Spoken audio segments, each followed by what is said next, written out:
Hello, everybody, and welcome to another episode of Blind Eye Live. I am your host, Blind Eye himself, Hunter King, owner and proprietor of Blind Eye Media, a small internet media firm. And we're going to do a bunch of NFL draft related stuff today, but we are going to start. We are going to start with a rant here in a little bit. I am probably going to stream tomorrow.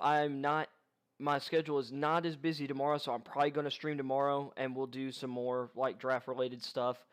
I don't really have any NBA thoughts to get into today, and I didn't see any kind of big news at the moment, so I'm not really going to get into that. So today's about, I've got an article of some draft buzz type stuff that came out yesterday that I didn't get to. I'm going to get into my favorite prospects at every position. This does not necessarily mean the best, but my favorites. Some of them you'll already know if you've been following the show, because I've talked immensely about all of them, or about a number of them, but we're going to get into my favorite players. And maybe some of the guys who are just, these aren't my guys. To steal from Marcus Whitman, we're going to talk about my guys and not my guys. And then, of course, there's the rant that is about to come. And you can agree with it, you can disagree with it. You can say whatever you will about this opinion or about my feelings here. But this is strictly me. To me, soccer fans are the worst. Or should I say, football fans for the rest of the world. Particularly the Europeans, although some of the issues, or there's some issues that are even worse, like when you're talking about Brazil, where literally, people die, get killed or executed, terrorism happens because one team beat another team, or stories I've heard of a referee being beheaded on the pitch for giving a bad red card during just kind of a local game. It wasn't even, I don't even know if it was I think it was just some kind of I don't even know if it was a semi-pro game in the country. That was, this was several years ago. This would have been 2014, I think I was reading that article. But it's insane. And there's more corruption in that sport than anything we know, basically outside of boxing. Because, if you've heard of the corruption scandals in boxing from the past. But, we had the big FIFA corruption scandal just from a few years ago. And there's match fixing scandals and other things that get caught, it seems like every 2 to 3 years. Tied to major professional leagues. So, but this is why soccer fans are the worst. So I've been talking about the whole Super League thing, and I really didn't care either way. I wasn't necessarily pro the Super League, but I'm not anti the Super League either. But there has been so much insanity and racism, or maybe it's not racism, but anti-statism that has come from that it's unbelievable. You have fan groups, not 2 or 3 people, dozens of people storming, um, like the Manchester United facility. You have these fans coming out and screaming all kind of just hateful things towards ownership groups for some of these clubs, specifically because they're American, because it's somehow this whole thing is the fault of American interests in soccer. Well, and foreign interests as well. Basically any foreign interest. So for the English clubs, like, this is going up against several American owners who own Arsenal, Liverpool, Manchester United. You've got the Abu Dhabi based ownership group of Manchester City, and calling for like these groups to like sell the clubs. Arsenal, and Arsenal fans had a huge protest, but some of the stuff, it's like, has just gotten ridiculous. The owners have gotten death threats. Our prominent management of the club, there's been stuff about like violating wives and children. Like, I've seen some just incredible hate come out of this, and I'm not usually one to throw the whole I don't like threatening people on the internet, period. I don't care, like, even from a free speech standpoint. I think there's a difference when someone's like joking around and make it pretty obvious, but when you're legitimately angry about something, as it seems like all the vocal fans in the European sphere, and particularly the English sphere of fans go, I kind of lost my train of thought there. But anyway, like, this is ridiculous. And I'm tired of this of the arguments that they're giving. Like, there's some kind of, like, that are rooted in tradition and purity of the game and all this. What are you talking about?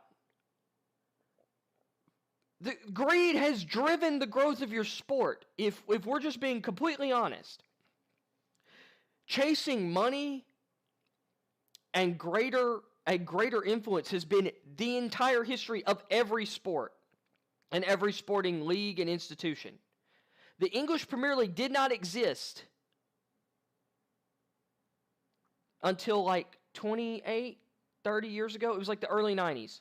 And everyone hated the idea when it first came up. Everybody was pushing against it.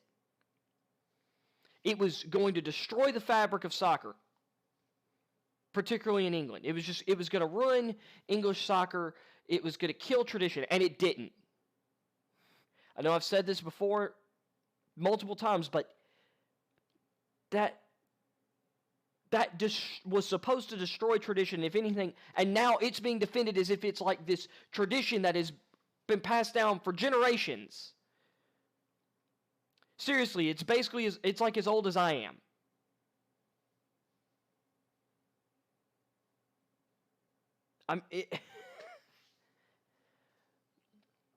Most people walking this earth right now, I would wager, were born before the Premier League started. It's not like this hadn't existed forever. The Champions League hasn't existed forever. It replaced something else. And now it's the most important club competition in the entire world. And the soccer world didn't die. The traditions didn't die. Some new traditions have come up and become, well, the sacred cow, if you will. And those sacred cows were challenged. And now UEFA's president, Kafarin, the hypocrite in chief is talking about punishing these clubs for having the audacity to compete, to create a competitor for the Champions League, which I'm just saying people have been complaining about the Champions League forever, but all of a sudden now this thing needs to be defended because something new came along that may have been better. It may have been better. And you know what? If you didn't like it, guess what? You didn't have to buy tickets. You could not buy merchandise. You could do all these things to hurt to hurt that competition and make sure it stopped. Instead, you went out and won, and now you're going to punish people for having the audacity to do something new and different. It's really funny in the way the world is right now. We want to destroy tradition left and right. We want to let people mutilate themselves. We want to let people just murder life. And I'm sorry to get a little social political here, but we're okay with terminating terminating children in the womb, and I will call them children because we know exactly what they're going to become. You know exactly what they're going to become, and there's a lot of people out there who think that is okay. But heaven forbid a new soccer league starts up. We got to throw the book at them. We need to threaten people's lives, threaten their families, and their children safety because of a soccer league. What? I mean, it's the same thing as the people. Some dude, 10 years ago. I guess 9 years ago. There was a playoff hockey game between the Bruins and the Washington Capitals in the NHL playoffs. It was Game 7, goes to overtime. Joel Ward, a career third, fourth line winger, scores the game-winning goal in overtime, crashing the net and knocking the puck in, and immediately we saw apparently the just overboiling racism of Boston Bruins fans, which apparently doesn't apply to the Red Sox fans, or at least they're okay with all the Dominican and black players that have made the Red Sox and Patriots so successful. But a black player on another team scores a goal against their team, and it's like, I don't know how many nooses I saw and other racist comments I saw from Boston Bruins fans. It was so big that within 15, 20 minutes, I remember when the goal was scored, I'm like, oh, this is about to be a crap show. And in my college dorm room, I was at George Mason in Fairfax, Virginia. Most of us were rooting for the Capitals, but we had several people who were from Connecticut, Rhode Island, Massachusetts, who were Bruins fans, and they're like, what are you talking about? I'm like, oh, there's going to be a racist hellstorm. This is going to be bad. Just look at social media. Just look at Bruins social media, which at the time was a young Twitter and Facebook. And sure enough, within 15 minutes, 20 minutes, we're watching SportsCenter, and they're just showing a flood of things and stories of I think one of them, it was a 12-year-old girl made a noose and posted it on Facebook. 12-year-old girl. Now, probably based off something her father had said, but still.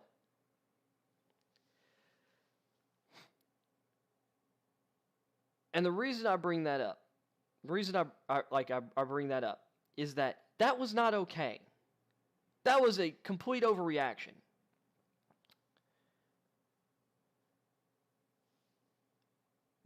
It's a bunch of particularly English fans are doing the same thing right now.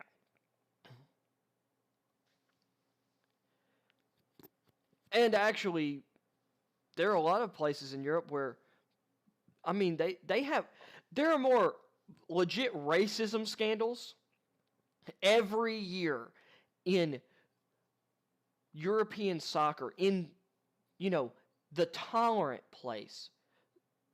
And as many, or as so many people here in America, or a certain group of people, want us to reflect the European Union, they have more legitimate racism scandals in their sports than we do here, where we're supposedly full of racists. You can't go more than a week or two without some major game in one of the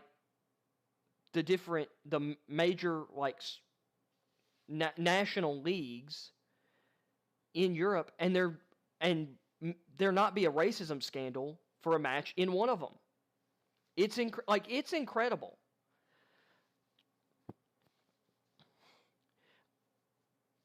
And heck, there's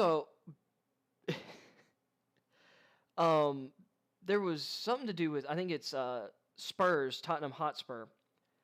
I want to say there was a big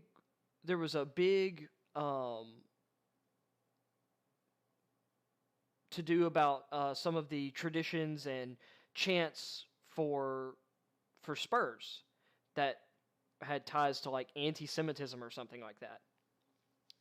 So I just feel like Europe is talked about as this sophisticated place, and I'm not saying that all soccer fans and all Europeans are like this, but there is a huge portion of those communities that soccer hooliganism is insane. I mean, there are so many examples of major fights, stadium collapses, death, and violence, that it's incredible. I know, here in America, a few years ago when the Eagles won the Super Bowl, and there was that riot where, I think a street pole got pulled down or something. That's, the worst thing that's ever happened in, celebration or whatever at a sporting event that I can remember, at least in my 28 years on this earth. Soccer hooligans put that to shame. And this is coming, and I grew up playing soccer. I like soccer. I like football. But the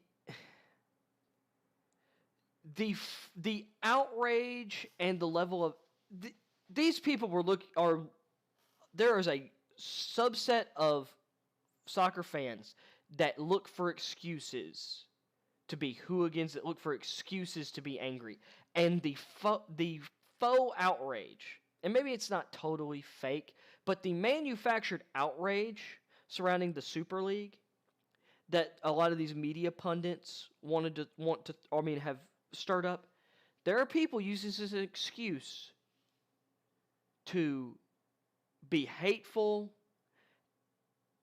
and miserable people and try and negatively affect the lives of people around them. And that's not okay.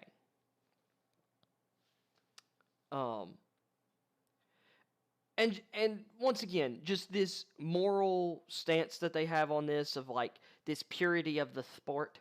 Your sport's dirty. Your sport is tainted. It's been tainted. You can't ignore the big FIFA corruption scandal, where they were basically selling the World Cup and letting it be hosted. And by the way, the one that I think it's coming up in it's either Qatar or Dubai. The stadiums that they built for it are being built with slave labor and awful working conditions. Because I think that's the next World Cup that's coming. I believe is that one. For 2022. I could be wrong, but I don't think I am. Because I remember reading about this when they were building the stadiums. There was legit slave labor involved. They were bringing in people cheap laborers from all across the world.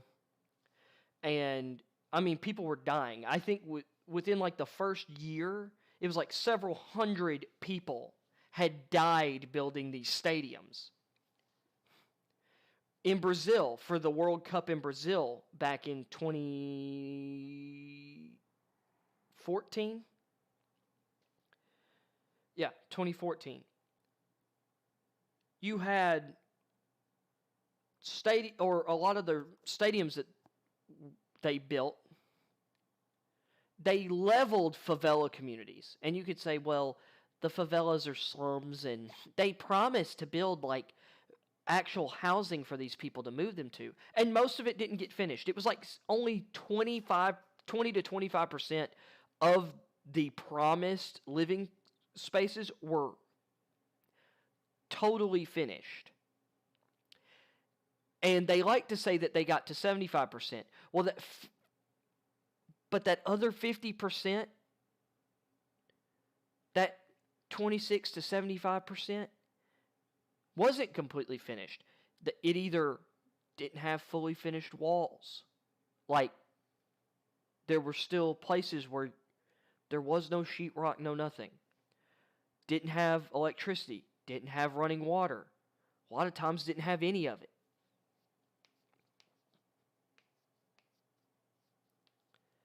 So they leveled these homes that people had built to build these giant stadiums that most of them didn't really find use after the World Cup.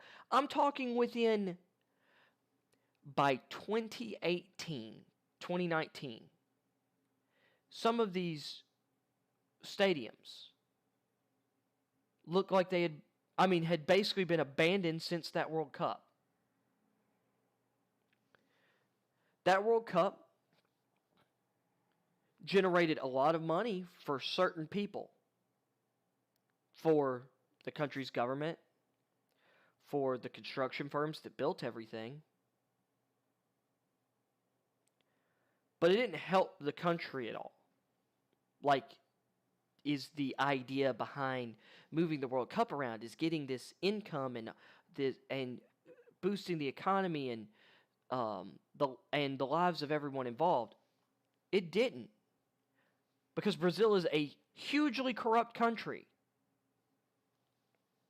Like most countries.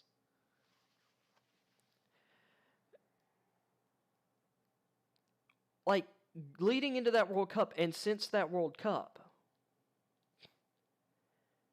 there were major protests going on because of how authoritarian the regime had become and a lot of the practices of that regime. They basically had a section of, like, Rio de Janeiro that they had cordoned off from everything else, where they basically sent all of the undesirables, drug addicts and everything. And you could say, well, maybe that's not a bad idea. Trust me, what they were doing was really bad. It was basically a modern... I'm not going to go as full on and say like a concentration camp or an internment camp, but that's kind of what it was. On a base level. Not as inhumane, but I mean, it's basically like a quarantine zone. I mean, there was just a lot going on back then. And then there were other corruption scandals that were going on. I mean, that ranged from police corruption, where they were basically accepting massive bribes in money and drugs themselves from basically our crime syndicates in the city, things of that nature. Like, it was awful. Russia basically bought their World Cup and the Olympics. And I mean, we saw what happened for the Winter Olympics that were held in, or was it the Winter Olympics or just regular Olympics that were held in Russia?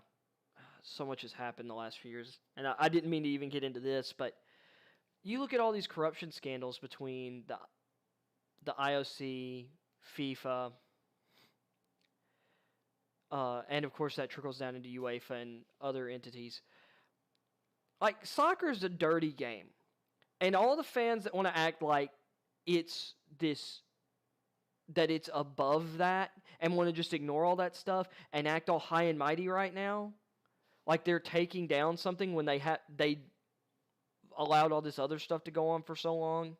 They want to act like they're better. They're not. And it upsets me. Like, I'm tired of this morally indignant outrage, and we're going to punish teams. And by UEFA punishing those teams, they're also punishing the fans. It's just stupid. So that rant over. I'm done with that rant. You know,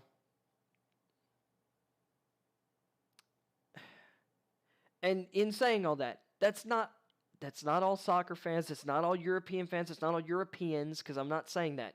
But there is a large segment of those of soccer fans that are just insane and terrible. Which I guess you could say that about just about any kind of community. But it seems really prevalent, and I'm seeing it a lot right now. So, with that being said, we're going to get into my draft content. Let's see. Boom. Well, I say that there's been a trade. The Miami Dolphins have traded Eric Flowers back to the Washington football team. He revived his career, moving from tackle inside to guard with the football team in 2019. It is still so hard to not say the previous name. So,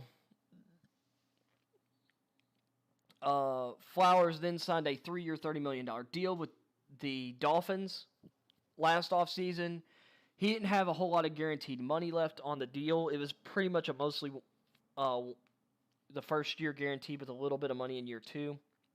So they're going to free up like $8 million in cap space with this move. And as deep as this draft is on the line, and considering their right tackle, Robert Hunt, probably should be moved inside to guard anyway, they signed DJ Fluker as a cheap free agent addition, and they have last year's fourth round pick Solomon Kindley, who played a ton last year at guard. And this is such a deep tackle class, and there's a lot of really good interior linemen in this class too. That this, I think, was a good move for the Dolphins. Basically, there was like a swap of late round picks. Not sure.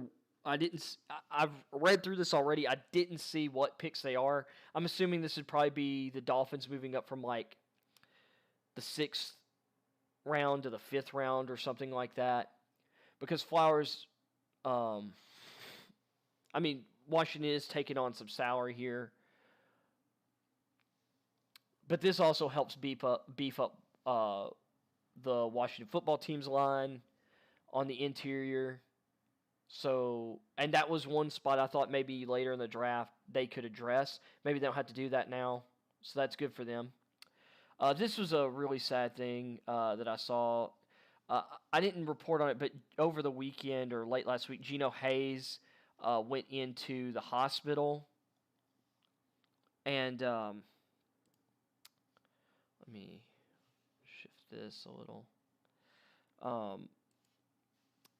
But he has passed away at 33. I mean, this guy's only 5 years older than I am.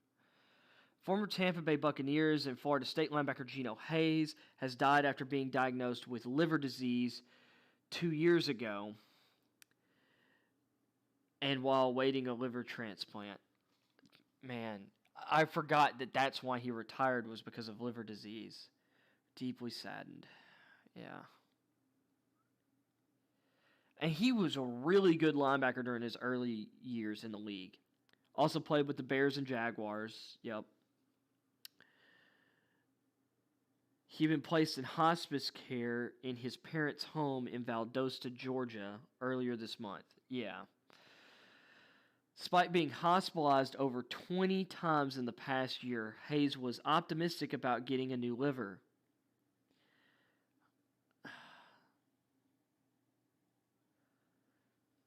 He was on a waiting list at the Mayo Clinic and Northwestern Medicine in December. Hayes, whose health began deteriorating rapidly last month, told ESPN that he believed over-the-counter pain medicines he took while playing, Tylenol, Advil, and Aleve, and a family history caused his liver to fail. Told ESPN he took the non-prescription medicines because he believed they were safer than shots of Toradol. Man, for most of the 2 years he was suffering, he didn't disclose his condition to many people outside of his family and close circle of friends. Which explains why he was constantly on, or like in the free agent pool in Madden.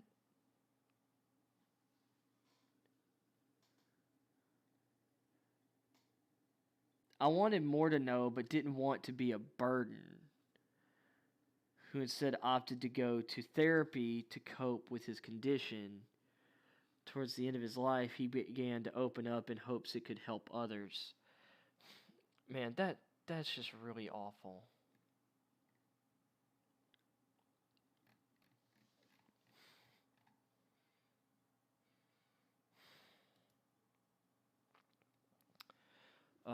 Let's see some other headlines. Oh yeah, this is another one. So the 49ers, now the 49ers like 5 QBs at number 3. Which I would assume those are Trevor Lawrence, Zach Wilson, Trey Lance, Mac Jones, and Justin Fields.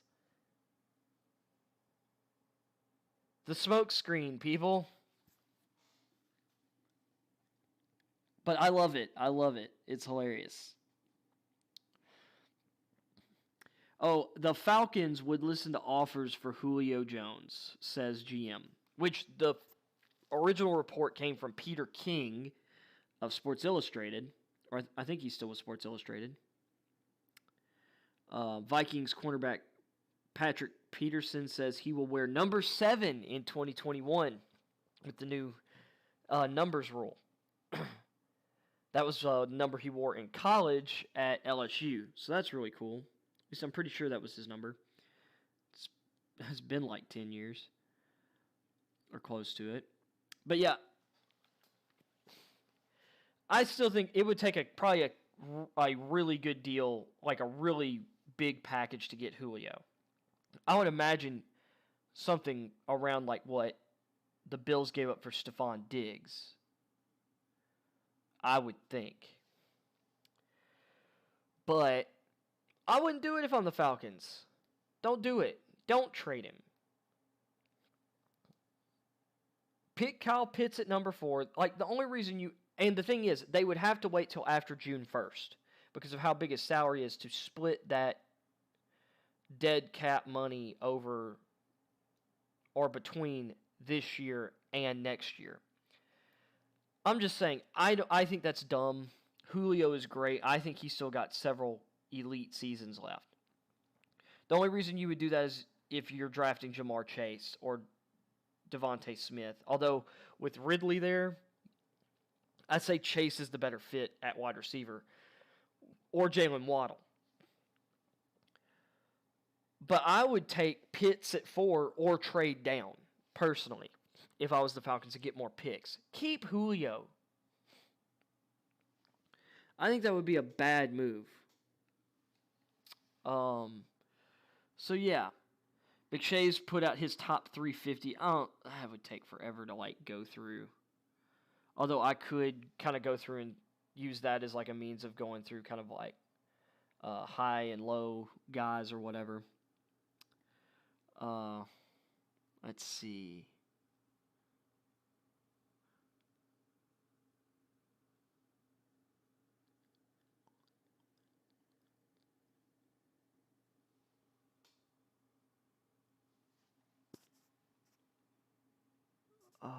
All 29 times that NFL teams traded up to draft a quarterback. Oh, now that's actually kind of an interesting article. Actually, let's check this out. So,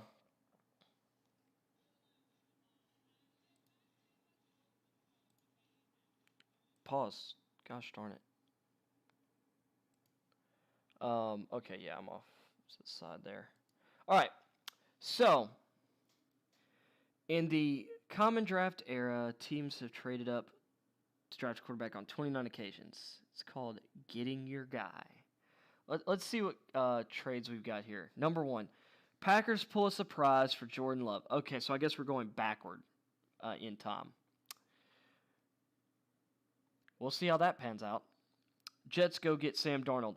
And that was a good move. Well, they gave up a lot, but I think it was a good move because Darnold was a great prospect. Darnold is still a great prospect. Like, he showed flashes of, despite the abjectly horrible offensive coaching, particularly over his second and third seasons in the league under Adam Gase. If the Jets had not fired Todd Bowles, I think things would have gone a lot better in years 2 and 3 for Darnold and the Jets. But Darnold won them games. Darnold helped them beat the LA Rams last year, who were a playoff team. It knocked them out of the number 1 spot. And that's because Darnold played well. Darnold has had some really big games. He is a quality quarterback who I think in Carolina with Joe Brady and Matt Rule, and he'll have his old number 1 receiver back, Robbie Anderson. He'll have DJ Moore. He'll have Christian McCaffrey, the best. It's either him or Kamara as the best two-way running back in football. Although I think most people would say McCaffrey.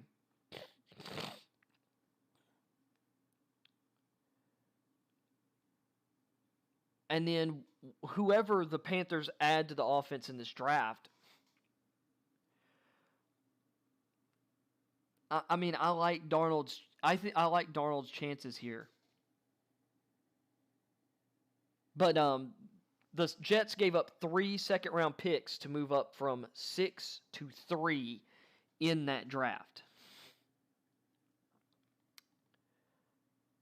What did Green Bay give up last year? It wasn't a steep price to move up 4 picks, but yeah. Let's see. Also in 2018, the Bills moved up for Josh Allen. They sent pick number 12 and 2 second-round picks to Tampa Bay for the Buccaneers' first-round pick number 7 to get Allen, which that was a pretty big price. Although I don't remember it being 2 second-round picks. I thought it was just 2 day 2 picks. Whatever. It worked out swimmingly for the Bills, as in year 3, Josh Allen was a MVP candidate last year. And clearly was the most improved player in the NFL last season.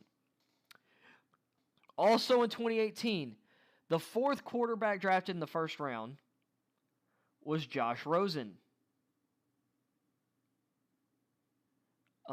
Which, the funny thing is, the Jets, when you look at the draft board, Sam Darnold probably would have been there at 6.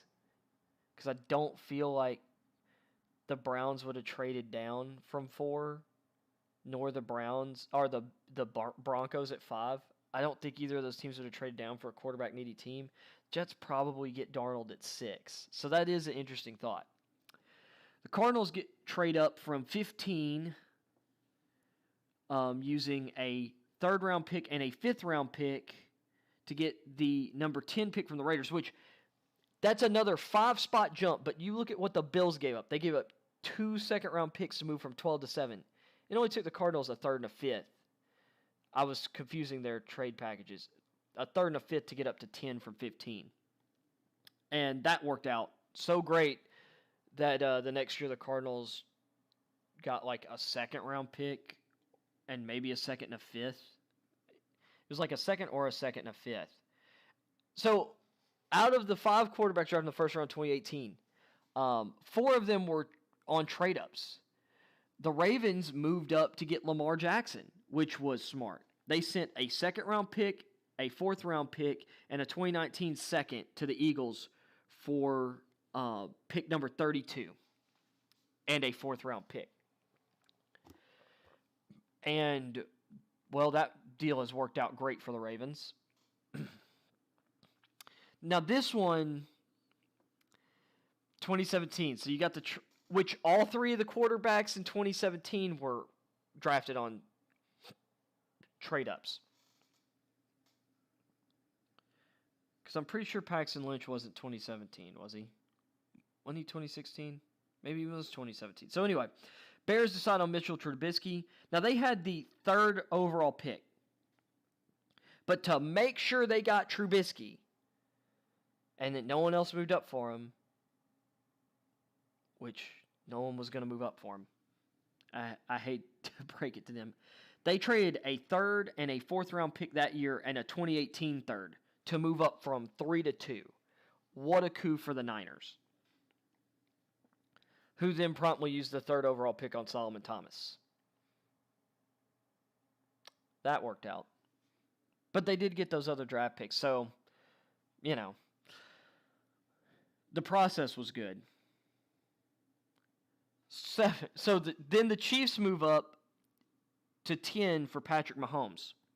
And this was a big trade because they had to give up number 27 and a 3rd-round pick that year, and then their 1st-round pick the next year for the Bills' 1st-round pick, which was number 10 overall.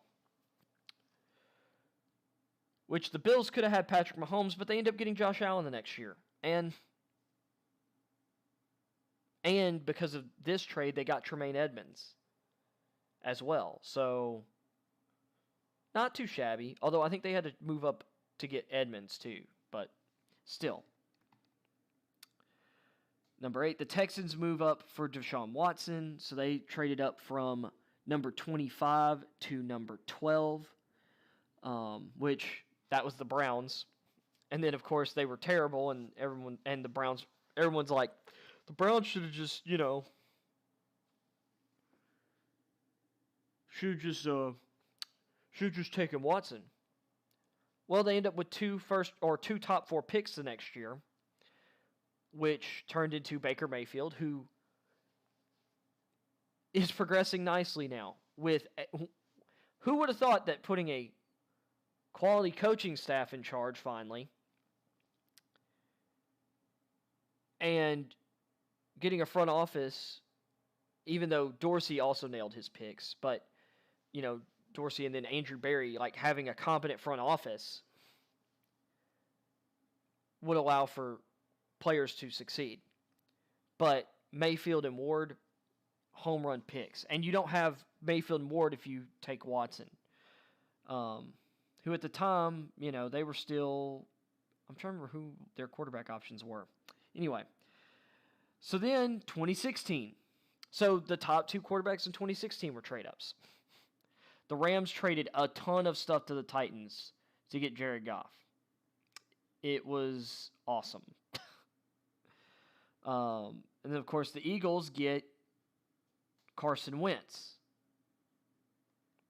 They traded a bunch to move up twice because they moved up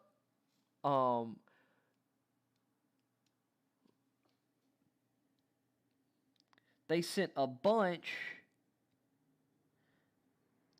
to get up to number 2 in trades with, I believe it was the Dolphins and the Browns were the 2 teams involved.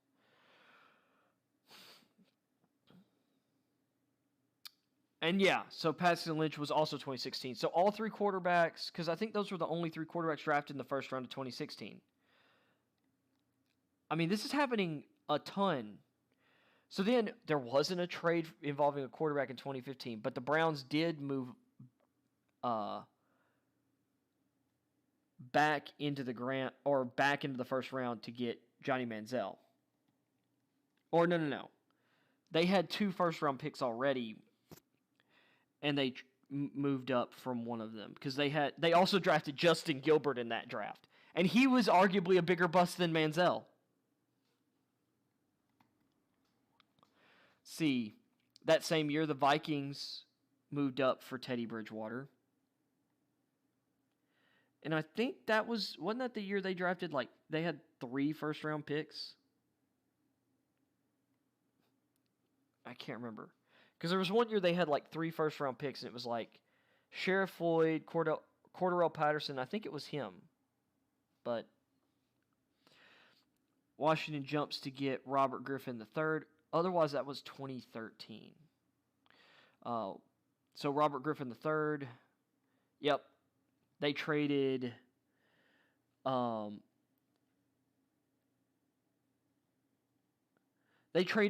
this was really crazy. They traded their first round pick and second round pick in 2013. And that wasn't 2013, that was 2012.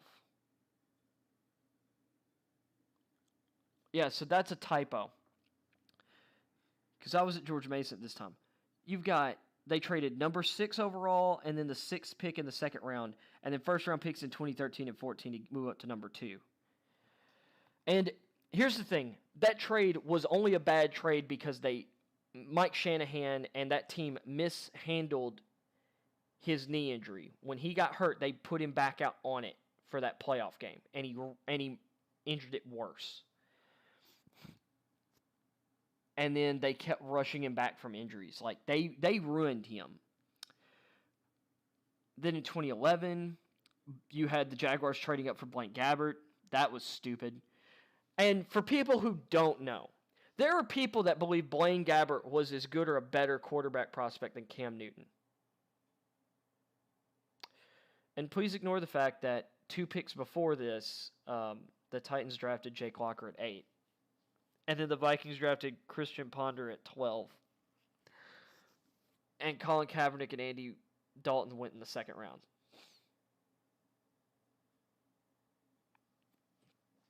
Yeah.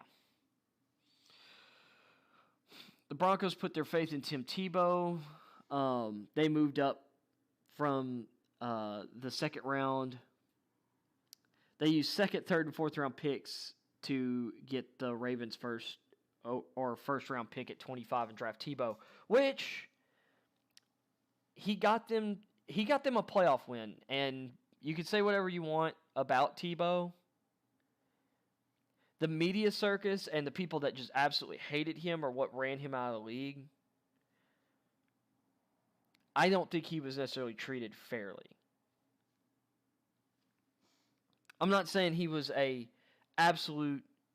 Obviously, this guy is a starting NFL quarterback and would have been a great one. But depending on how you ran your team, imagine if someone had. Well, imagine if Sean Payton had a hold of him. Look at what has been done with Taysom Hill. And Tebow was a better college passer than Taysom Hill. I don't know. I feel like Tebow didn't get. I don't think Tebow got a proper opportunity like he deserved after, leading them to the playoffs, along with their defense and special teams. But Tebow was a big part of that too. Of course, the year before that, you had the Jets moving up from 17 to 5 for Mark Sanchez, which they went to the AFC Championship game in 2009 and 2010. Hard to argue with the success there. Also that year, the Bucs trade up for Josh Freeman, and early on that looked like a great trade up and a great pick, and it was like he got worse. It was like, because I want to say his rookie year was his best year, it was his second year. But after that, it was like he just got worse as he got older and more experienced. It was really weird. '08, you had the Ravens trading up for Joe Flacco, won him a Super Bowl. Browns, once again, the Browns trading up to draft a quarterback in the 20s. That worked out great. Let's see, Jay Cutler in '06. And this was a good trade up because Cutler was the best quarterback in that draft. They moved up from 15 to number 11 for eighth, and all they sent was a 3rd-round pick to move up from 15 to 11. In 2018, the Cardinals, to move up from 15 to 10, it was a 3rd and a 5th. So, really good value on this trade. And this is back during a day when teams would throw a ton of capital around because people, for whatever reason, didn't value draft picks quite as highly as they do now. Cutler was really good for them. I think went to a Pro Bowl, and then Josh McDaniels comes in and decides, yeah, I don't like Jay Cutler. And maybe he was onto something about Cutler's attitude, but Cutler was a really good quarterback. And I think it doesn't help that he had to play, or that he spent the bulk of his career in Chicago with Lovie Smith, if I'm being honest. I like Lovie as a coach. I just mean, by the time Cutler got there and whatnot, they just weren't inventing enough offensively, I don't think. And their front office was kind of meh, particularly with their offensive choices. Outside of Cutler and Forte, well, and some other key players just got hurt during that time as well. Like, Kyle Long spent a lot of time injured. He was a really good draft pick, but, you know. Let's see. Washington trade up into the back of the first round in '05 to get Jason Campbell. I mean, he was a solid quarterback. Of course, Washington wasn't great during that time. I don't blame Campbell. I think he was a average NFL quarterback. He was among the top. He was probably among the top 25, 30 quarterbacks in the NFL. That's tough to do. Let's see, '04. So the only quarterback in '04 that was traded up for was J.P. Losman.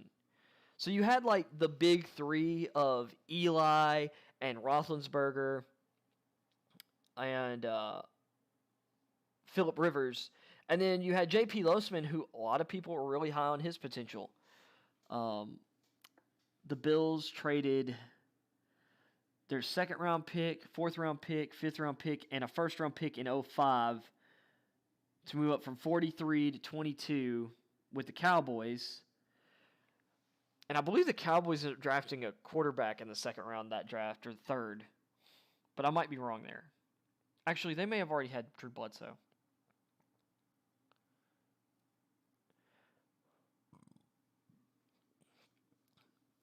Yeah, it was somewhere in here, like, because Drew Bledsoe was the quarterback of the Bills. It might have been the next year they traded for Drew Bledsoe, but Bledsoe ended up moving from the Bills to the Cowboys because the Patriots had already traded him to the Bills by this point.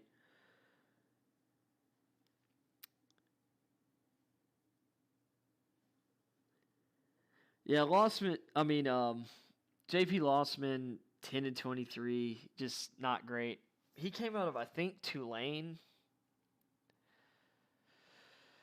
Yeah, that didn't work out. Neither did the Ravens trading up for Kyle Bowler, which I didn't get why he was such a highly regarded player. I didn't get it. Let's see, 2001. That trade up for Vic was, no-brainer.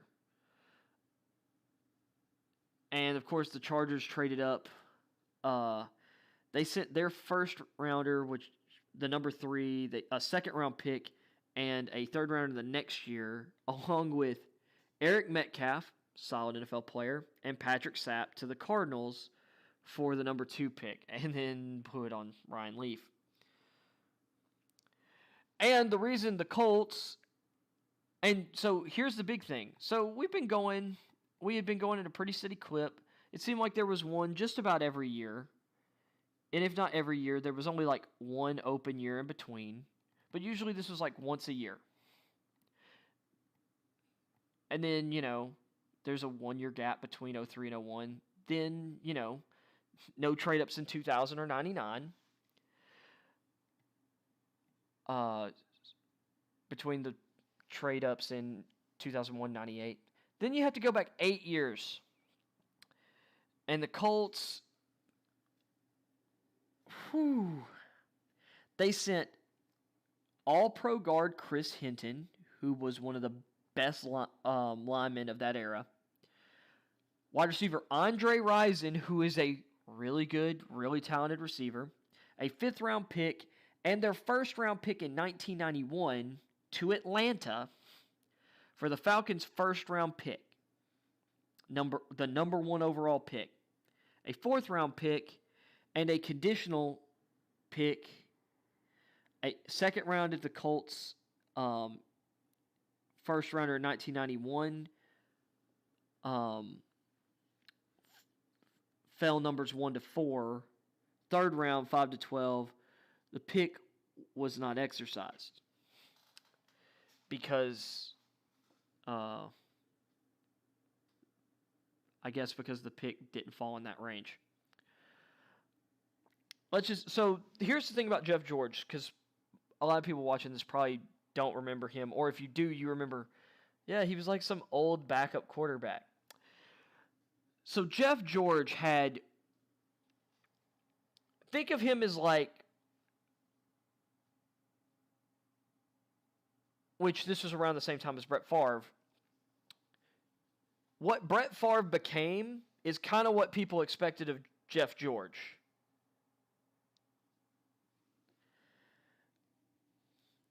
And he was in the league for 12 seasons, but he made only 124 starts.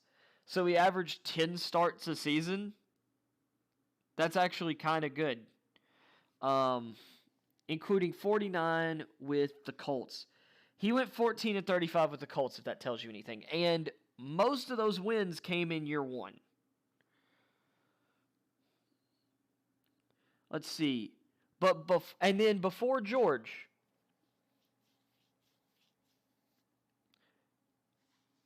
you have to then go 11 years back to 79. Chiefs get Steve Fuller. They sent a 2nd-round pick and a 2nd-round pick in 1980 to the Houston Oilers for pick 23, which I believe at the time Dan Passerini was the quarterback of the Houston Oilers. Fuller was the primary starter for the Chiefs in his first 2 seasons. He went 13-18 in 4 seasons in Kansas City and never passed for more than 10 touchdowns a season. That really worked out. And then 29, the first time it ever happened, the Falcons traded up for Steve Bartkowski in 1975. They sent number 3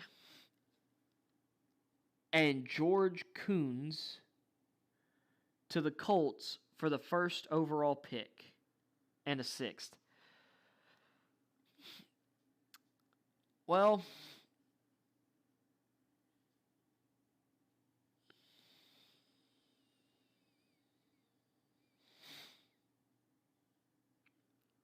Bartkowski wasn't overly special, nor was he anywhere near the worst quarterback on the list.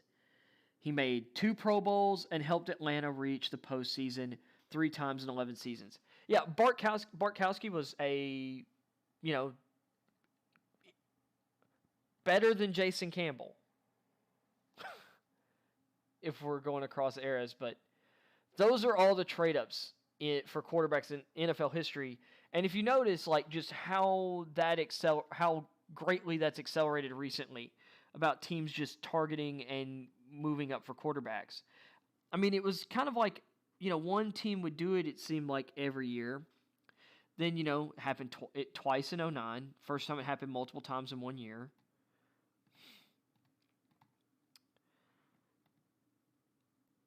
And then you had 2014 where at the end of the round you had Manziel and Bridgewater both a part of trade-ups. And then it seems like it's happened multiple times a year, every year. All 3 quarterbacks drafted in the 1st round in 2016, trade-ups. All 3 quarterbacks in 2017, trade-ups. 4 of the 5 quarterbacks in 2018, trade-ups. And then, of course, we didn't have a trade-up in 2019, and then last year it was back in the draft with Jordan Love, sorry. And this year, we've already seen the 49ers have traded up to 3. They are going to take a quarterback.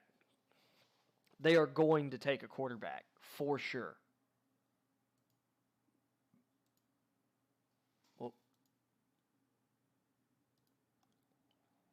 let's do that.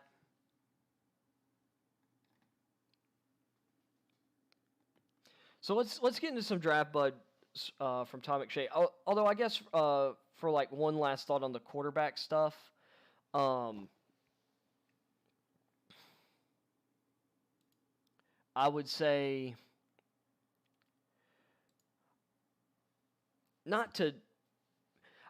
I wouldn't be surprised if a move up happens in the back half of the top 10, but I wouldn't necessarily count on it either.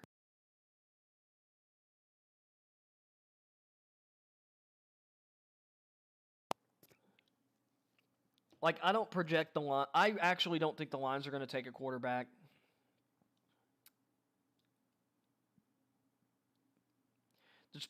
I think the Broncos probably should take a quarterback, but I don't think they're going to either. And so then you get into if the Lions, and I don't think the Panthers should either. They just traded for Sam Darnold. Don't draft a quarterback. So I don't think 7, 8, or 9 are going to draft quarterbacks in my gut. So that leaves you with who's after that. Do I think the Giants should move on from Daniel Jones? Yeah. Personally, because I don't believe in Daniel Jones. I never believed in Daniel Jones. But I don't think they're going to. So they're not going to take a quarterback.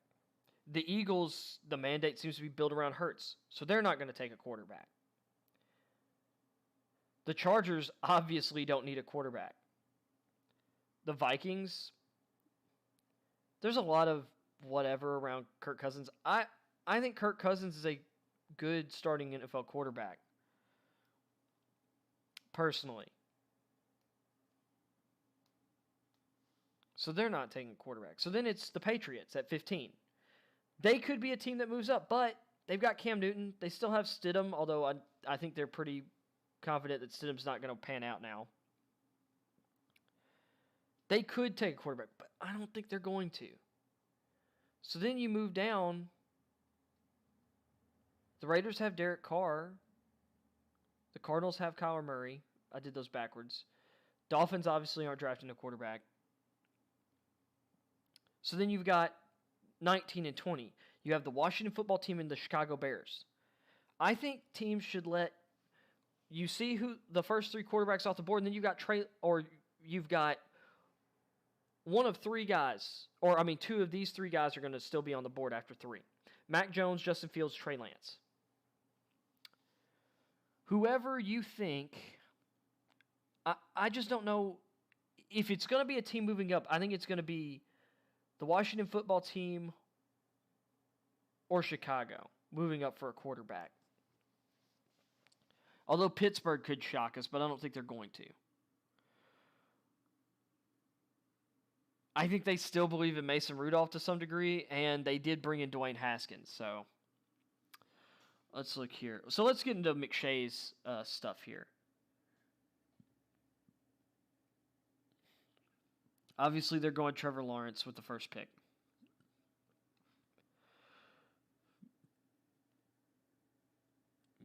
McShay fully expects Zach Wilson to be the pick for the Jets. He has a history with Joe Douglas. They both went to Richmond University. They have and are apparently really good. Are really good friends. He is not, and he says this over and over again. I have not asked Joe about it at all. Nor has Joe told me anything. But Todd McShay is basically saying that he believes that Zach Wilson is going, and he does know Joe pretty well. Number 3, who knows what's going on? Everyone's going to tell you different things. Everyone's going to tell you that everything's a smokescreen, which it probably is, but there is some truth somewhere in here. McShay says, I am told that many in the 49ers personnel department have pushed for Trey Lance, and to be honest, that's probably who I would pick. But that Coach Kyle Shanahan wants to draft Mac Jones. One person I spoke to even heard that Shanahan might acquiesce to the scouting department on the selection, but others have said that seems unlikely. At this time of year, there's a lot of seed planting in the rumor mill, and it could certainly be the case here. Because here, this is a rumor I've seen floating around with a few people, and something that and some of this is something I've thought about. What if the 49ers are throwing all these quarterback names out there? What if there is some team that is desperate for Trey Lance or Justin Fields, and they offer the 49ers a trade down? Or some team, trades to a closer spot to number 3 to then trade for number 3, and the 49ers get some picks back, get that team to take the quarterback they didn't want, and then get the guy they want. That's really complicated and probably not the case, but that'd be really fun to see. What we do know is the first 3 picks will be quarterbacks. But it appears more than likely that Jones will be. And a lot of people, hate on Jones, and I will use this as an opportunity to talk about one of my guys. Mac Jones is one of my guys. I love my top 4 quarterbacks. Trevor Lawrence, I think, is going to be a stud. Zach Wilson, I think, is going to be a stud.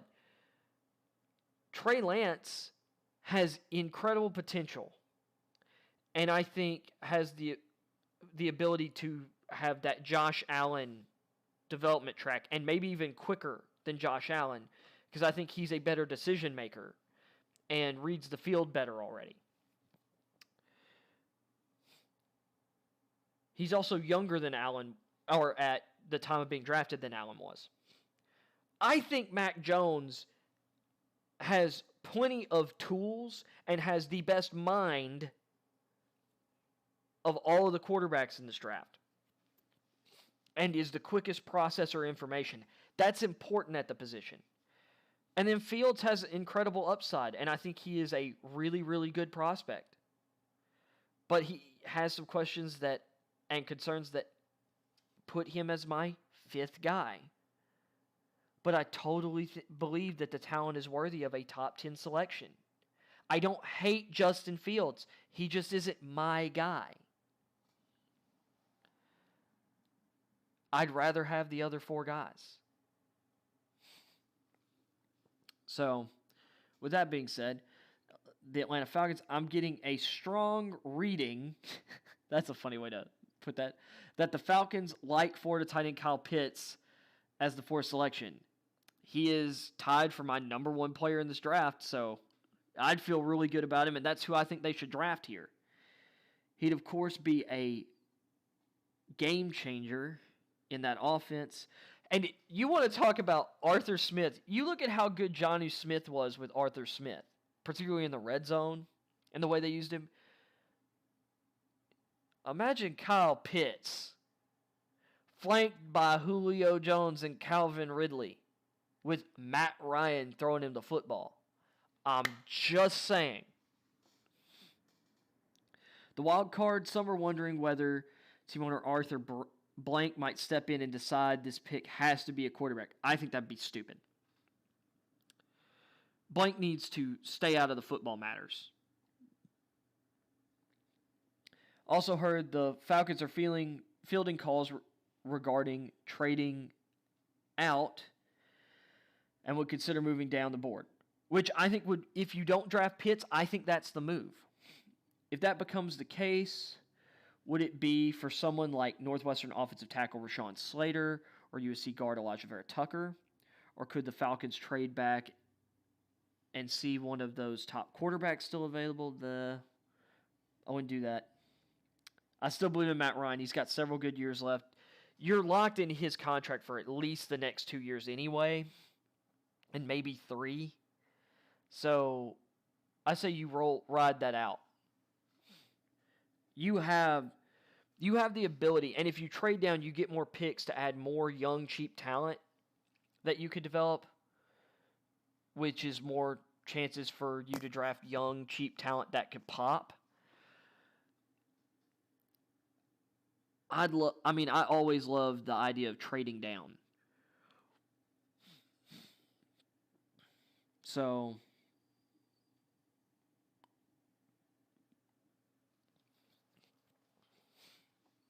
let's see. Cincinnati Bengals at 5, which this is one of the big, huge points of the draft right here, kind of flipping turning points. The Bengals at number 5. Well, I say because it's a philosophical argument for the pick here. Do you draft someone to protect Burrow, like offensive tackle Penei Sewell, or do you take a pass catching weapon like his former number 1 receiver at LSU, Jamar Chase? As deep as this draft is at tackle, I say you take Chase and you take whoever's available of Jalen Mayfield, Sam Cosmi, Liam Eichenberg, and Dylan Radins at the top of round 2 with your second round pick. Or trade in the back of the first round and get like a Tevin Jenkins or something like that. Or even trade down the second round and still get one of those guys. So, right off the top, will it be an offensive tackle or a playmaker? Well, from what I'm hearing, the lean is to the former, and that's not a surprise. The Bengals are, even with their new staff there, their front office and their owner, Mike Brown, is old school. Like, he is an old school guy.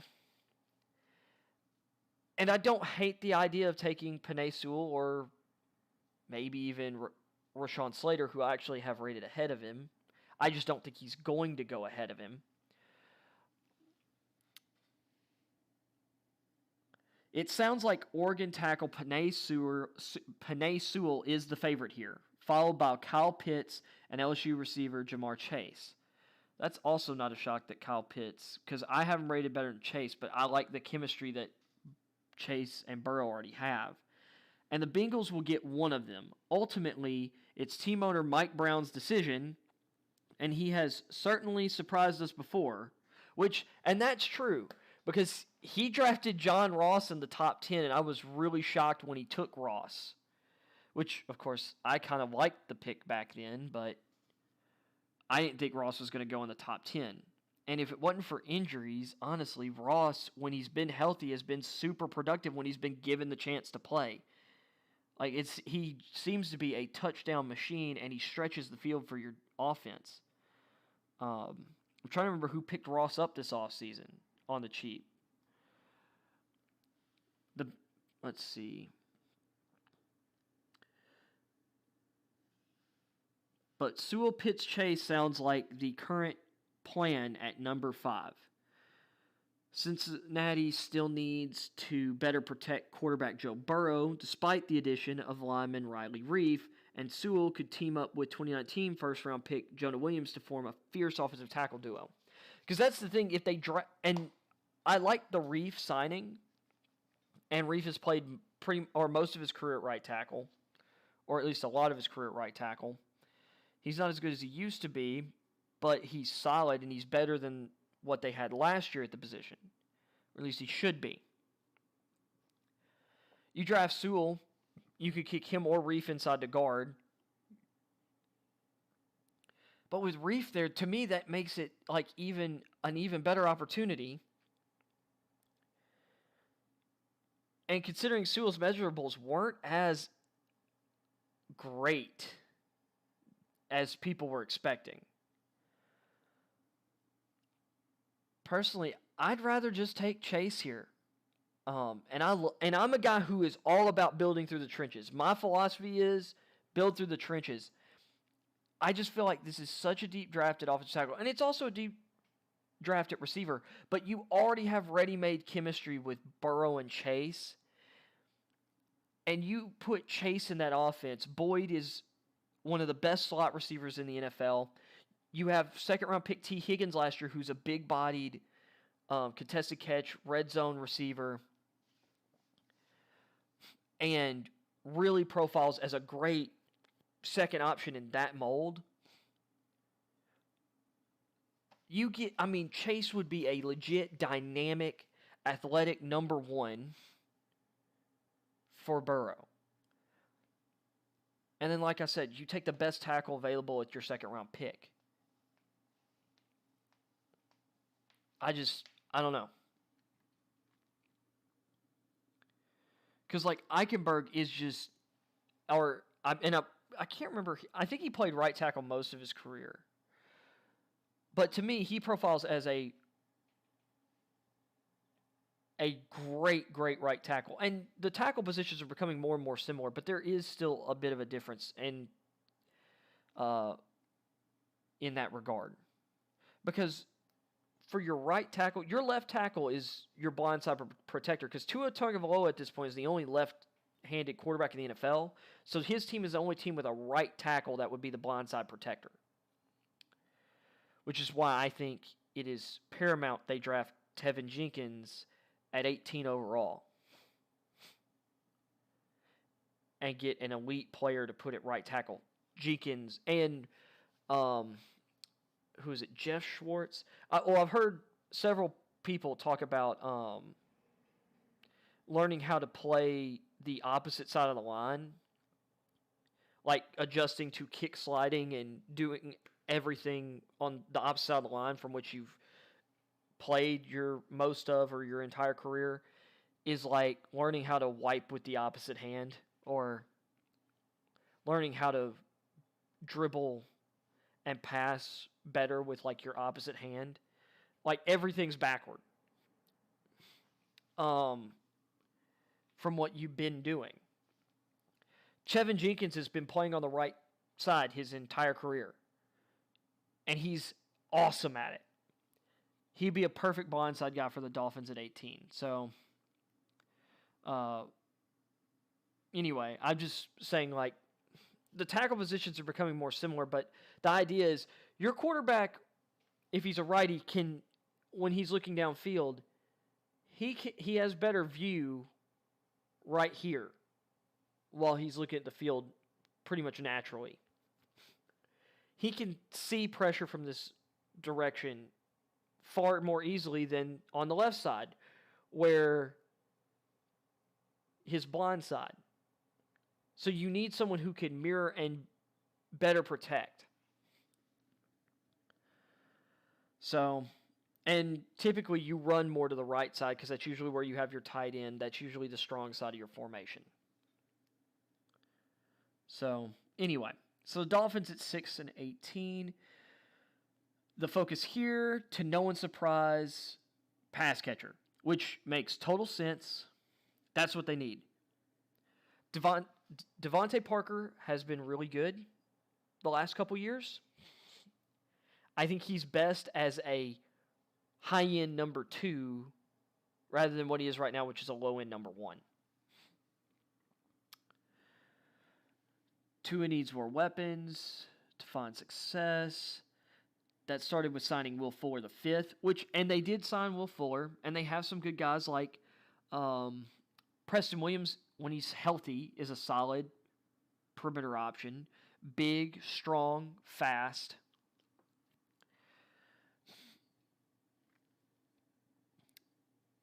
I've heard that Kyle Pitts is the favorite, if still available, followed by Jamar Chase.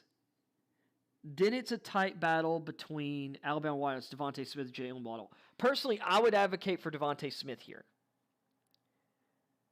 because Will Fuller gives you blazing speed. Devontae Parker is a bigger, stronger built contested catch guy. Preston Williams is a bigger, stronger kind of contested catch possession type receiver. Devontae Smith would give you this elite, shifty route runner, smooth, who would complement everyone else's skill sets. Although Chase, in a way, also gives you explosive speed, explosive and strong after the catch. But Smith's really good after the catch, too. Jalen Waddle would give you a better version of Will Fuller. But I say, and I get the idea, like Kyle Pitts, great. You've got Mike Gesicki, who basically plays that same role. You could play both of those guys together, sure. But I'd rather go with Devontae Smith here. And if the board fell the way I would expect it to anyway, Atlanta doesn't trade down, pick should be Kyle Pitts. So he's off the board. The Bengals, I think, should draft Chase. In that scenario, then you're picking between Smith and Waddle, and I pick Smith because I think he's the better receiver. That leaves the Lions at 7, who need a receiver. I think more than anything, go with Jalen Waddle. Like the Dolphins, the Lions are looking pass catcher here. And like the Dolphins, they seem to prefer Kyle Pitts, Jamar Chase, and then the Bama duo. Detroit is likely to have, at most, 2 of those players to pick between here to jumpstart its now barren pass-catching group. Yeah. And this is the thing. With Dan Campbell, they would probably play a lot of 2 tight end, and you'd have Hawkinson, who is a better inline blocker than Pitts. And you could play Pitts as like the wing tight end and move him around. And you put him out in kind of like that spot or as like a big slot receiver outside, and you have now a plus run blocking matchup for him rather than more of an even one. Let's see. Panthers at 8. This is where it gets interesting. The direction of the pick could end up surprising a lot of people, and I've heard a few different directions it could go. The first might be the most eyebrow-raising. One GM and one scout, neither affiliated with the Panthers, believes that or told me they heard the Panthers could be lurking at number 8 in the quarterback market, even after trading for Darnold. And while that's possible, I think that would be stupid. Give Darnold his shot. You have him compete with Teddy Bridgewater. That's enough competition there.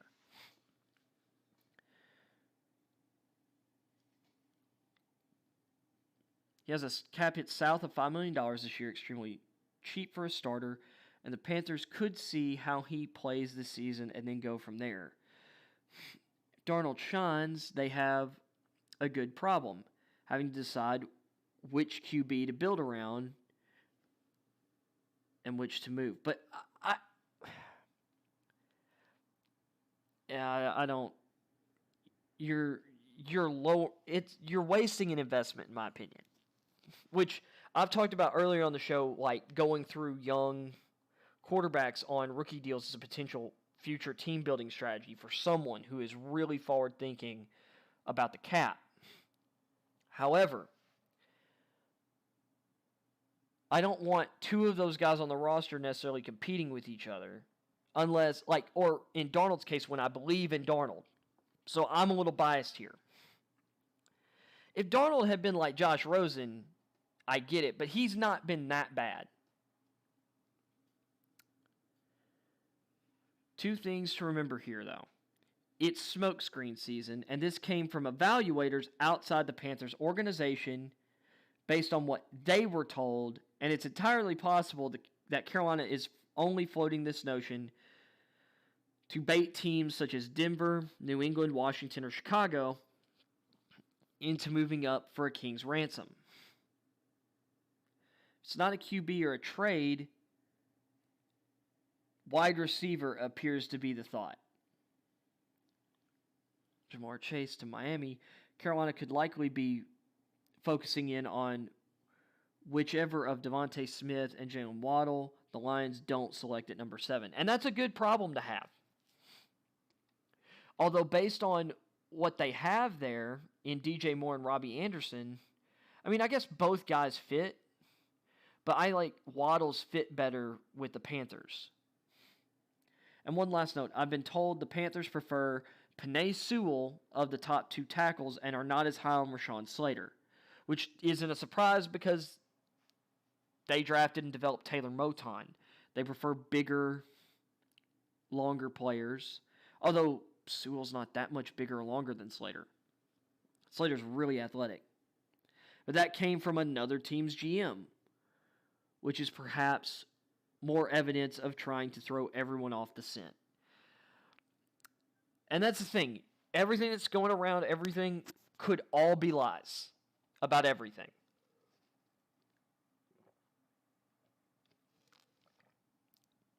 Because up until basically within like 48 hours of the draft, up until 48 hours of the draft, everyone expected Josh Allen to be the quarterback for the Browns.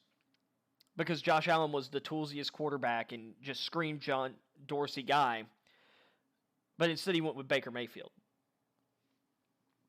who was toolsier actually than people gave him credit for and was a winner, which also was a big thing for John Dorsey. Broncos at 9. Frankly, there isn't anything solid coming out of Denver's camp, which isn't a surprise. Another team's GM mentioned hearing Denver could be looking to move up for a quarterback, potentially as high as number 4, if a deal came together. Ultimately, the Broncos could either watch other teams jump up for Mac Jones, Justin Fields, or Trey Lance, or they could do it themselves. But I personally think Penn State linebacker Micah Parsons fits too well with what the Broncos need on defense. And I agree. I think for the Broncos, that's where I have Parsons right now. The only other thing I could see the Broncos picking would be corner. But right now, I'd say Parsons is the favorite at 9. Although there has been a lot of talk about Parsons sliding. If Parsons doesn't go 9, he could slide away. He could go to the Giants at 11 because he also seems to fit the Gettleman mold a lot for a prospect. But I think he could fall even further. If he doesn't go 9, I think he could fall. Cowboys at number 10. And because there are real off-field, like past off-field concerns with Micah Parsons, apparently. There's been some talk thrown around about Dallas trading up for Kyle Pitts. From what I understand from a source, it would be a massive, massive overpay to move from 10 to number 4. I don't see it going that way. And I don't see that happening either. I think they love Pitts, but I only think Pitts goes to the Cowboys if he falls to 10. Because apparently Jerry Jones loves him, and I get it. But if we're looking at what they really need, they need a corner, and if Patrick Surtain's on the board, they take him.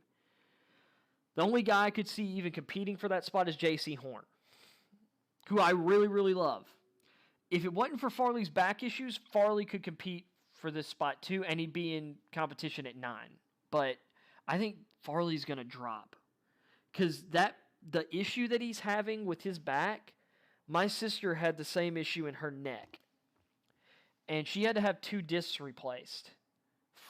Like, my sister's a cosmetologist, and I mean, she used to be a gymnast. And she had, like, a really bad fall on the uneven bars, landed on her neck. She's been rear-ended multiple times. So she's had a lot of things happen to that area, like a lot of stress and trauma. And so she had a couple discs she had to have replaced.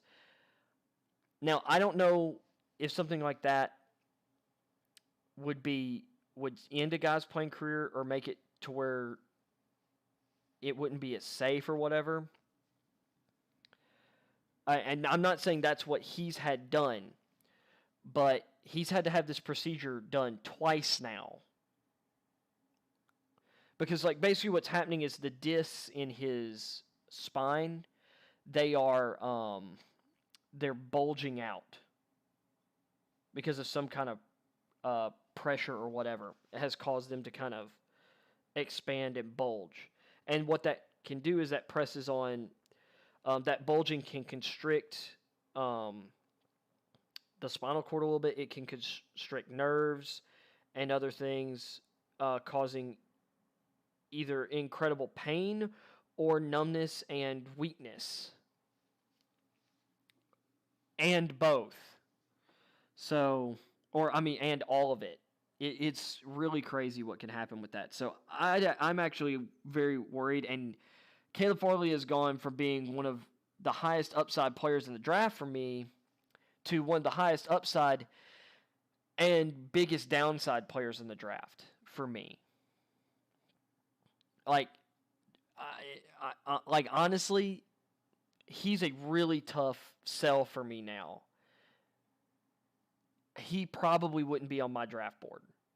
I'm not saying that it's necessarily that serious, but I know what my sister went through, and what I'm reading, it sounds exactly what my sister's issue is. And my sister had the surgery at 23. Now she's at work, and she's fine, but she's not a professional athlete. So who's going to be taking or making contact with people and having that kind of stress on it. And we don't know what other kind of issues that could end up causing long term. Although the surgeon who performed my sister's surgery had the same procedure done, had a disc replaced in his neck. And obviously he's been able to continue to be an elite surgeon. So other intriguing teams with first-round picks. Oh, the Eagles at 12. They could go a number of places. A lot of people around the league believe the Eagles could be a wild card in the first round. The Eagles are apparently tossing out feelers to QB-needy teams that might want to move up to number 12 if one of the top 5 quarterbacks is still on the board. Which this is true. And I think one of them is going to fall out of the top 10. Or, at the very least, someone's going to trade up to 12 so they can trade up into the top 10. To move up to number 12 if one of the top But I've also heard that there is some interest in Justin Fields within the organization. But logistically, that's usually part of the trade back smokescreen. If you want a team to move up, you'll of course toss it out there that you might be interested in a quarterback as well. Pay close attention to what Philly does here. It could get interesting. And I think that's true because for the Eagles, they could go a lot of different ways. Like Parsons would be a fit here. Although and based on their defense, I really like Joker. Jeremiah Owusu-Koramoah for the Eagles. And one of the top cornerbacks like J.C. Horn or Patrick Surtain would fill a need in Philadelphia. You can argue, and they definitely still need a receiver. Although they drafted Jalen Reagor last year, and I think the only receiver that would be available here I think it's more likely Waddle's available here than Devontae Smith, but I could be wrong. One of those two could be available at 12. But I think a trade down would help them because it would put them further down the board in a better spot value-wise for their needs. Number 15, New England. I mean, this is the spot where are they going to come up for a young quarterback or draft whoever falls? Two separate sources within the league, not inside the Patriots organization, said New England is more likely to move back than up based on pre-draft conversations, which is not a shocker. So no, it doesn't sound like the Patriots are going up the board to get a QB. And like we all already know, moving back is more in line with what Coach Bill Belichick likes to do on draft day. One additional thought, could we see the 5th quarterback fall this far? It is possible, but if New England is truly not in love with one of the top 5 signal callers and won't make the trade up, we could see Washington and Chicago racing up to get whoever is still there, be it Mac Jones, Trey Lance, or Justin Fields. And I think that's true too. He's skipping over Washington, Chicago, because he's kind of already talked about it. Steelers. This isn't exactly new information, but one evaluator from outside the Pittsburgh organization said there's buzz around running back and offensive line here. Yeah, that's basically all I've been talking about for them in the first round. With Alabama ball carrier Najee Harris getting some whispers as the best fit. I mean, yeah. The Ravens now have 2 first-round picks. The Ravens now have a pair of selections. They are definitely targeting a wide receiver with one of them, is what McShay is being told. I'd be very surprised if a wide receiver isn't one of the 2 picks. The other one could address the edge rush or offensive tackle. And apparently there is something with Zaven Collins that might be pushing him down the board, something potentially off the field.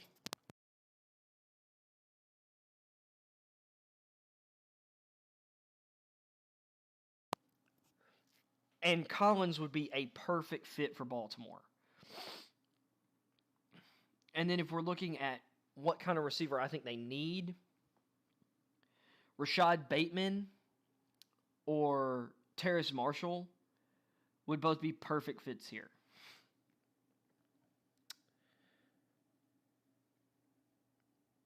And there is some buzz that maybe Diami Brown of UNC sneaks into the back end of the first round, and the Ravens could be would be, they have 2 picks. They could be a team to take him. And I really like Diami Brown, but I like him better in the second round. One thing I've heard from a lot of people is Clemson's Travis Etienne has become the most coveted running back in the class, ahead of Najee, because of the different element he brings with his explosive home run ability. That's not a shock. And a GM whom I spoke to said he heard Buffalo might be tempted to move up from number 30 into the early 20s to land Etienne. That had put the Bills ahead of the Steelers, Jaguars, Jets, and other teams that could think about a running back in the later segment of day 1 or of the first round. Because that is the hot spot for running back in this draft. You've got the Jets. Their running back room is trash right now, because I don't think Frank Gore was brought back there. The Steelers, James Conner's gone. They need a top back. And, well, the Jaguars, Robinson was awesome for them last year, but they could use something after him. And while Robinson's a really steady player, Etienne would be an explosive player. So moving up ahead of them would be but I just don't think that's a good use of resources for the Bills, personally. The latest on the quarterback class, let's see. Of course, Lawrence, number 1. Wilson, number 2. Then it's da-da-da. That doesn't just mean for a team versus team standpoint. There are different options within each organization. I've heard that multiple teams have split decisions on rankings, with the team owner preferring one of them, the GM liking another, the head coach leaning another direction, and so on. And that's another thing that you have, particularly owners do get involved in a lot of these decisions because, and especially with quarterbacks, like owners care a lot about the perception of the team too.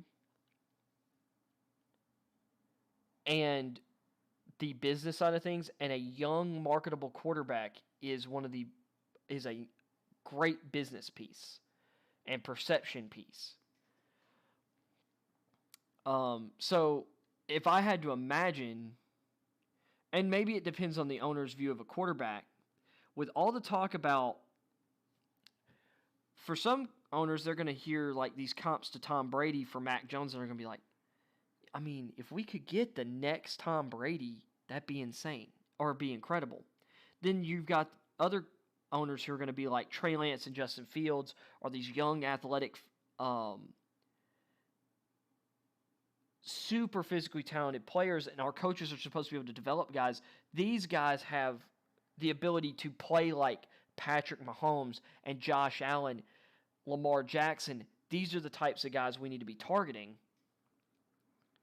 But those views could be held with any of these three people.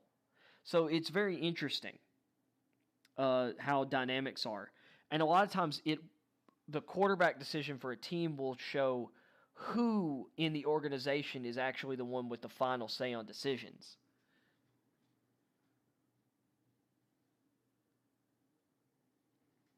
And I've heard all three of Jones, Lance, and Fields mentioned as at least a team's number 3 quarterback in the class. At least number 3. So that's interesting. What about beyond the top 5? 2 people from around the league indicated a growing interest in Stanford's Davis Mills. Here is your Paxton Lynch, your Blake Bortles, your...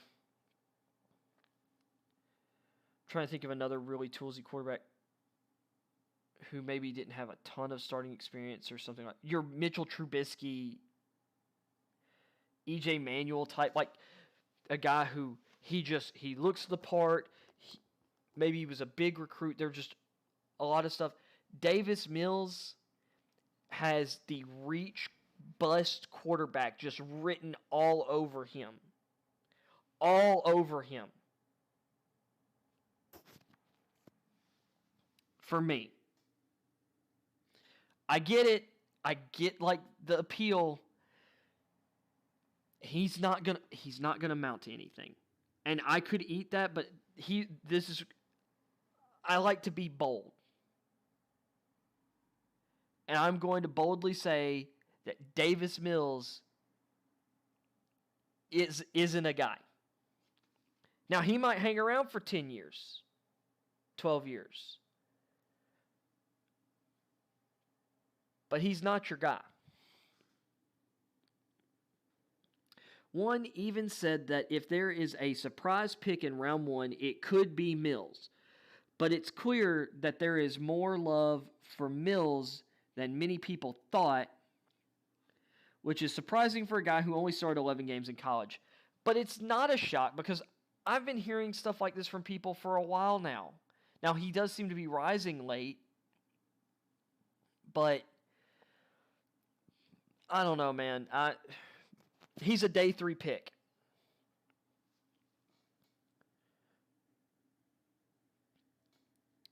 I also was told by a GM that Mills, Kyle Trask, and Kellen Mond are all very likely to come off the board by the end of round 2.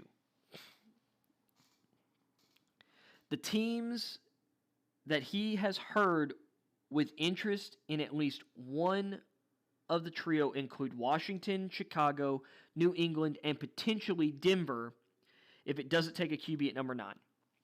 And that's not a shock. So let's look at these teams. So Washington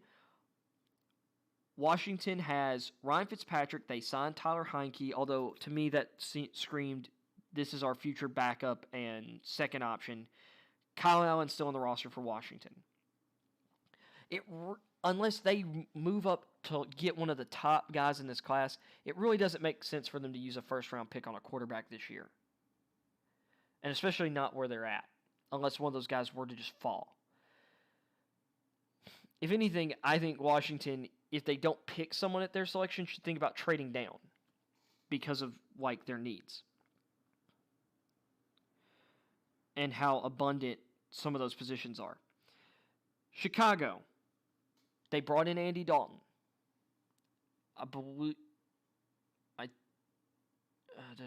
They brought in Andy Dalton. Getting a young guy to develop behind him could be the option because Andy Dalton could resurrect his career in Chicago.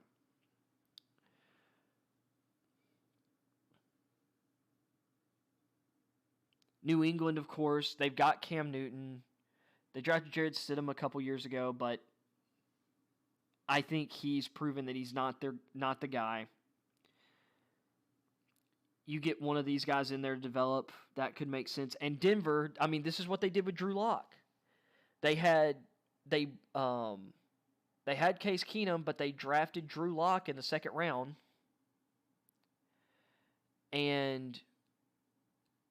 Or did they trade Keenum before? Or was it after the year? Trying to remember a lot. Denver could do this. It's like it provides competition for Locke and maybe puts a fire under him, but I don't know. Davis, out of those three, Davis Mills fits the John Elway mold. Trask is a big quarterback, but doesn't really have the arm talent, and he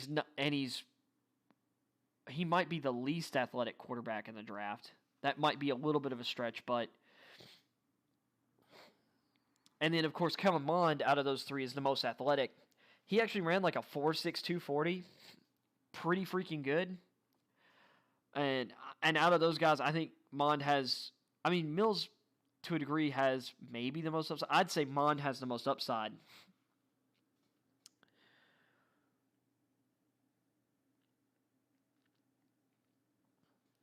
Like... Out of those guys, he's the only guy I'd really feel like, okay, comfortable drafting on day 2.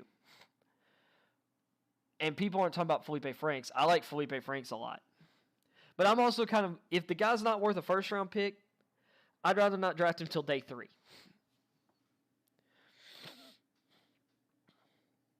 Other player buzz, let's see. League-wide, teams seem to agree Travis Etienne, Najee Harris, and Javonte Williams are the top 3 running backs.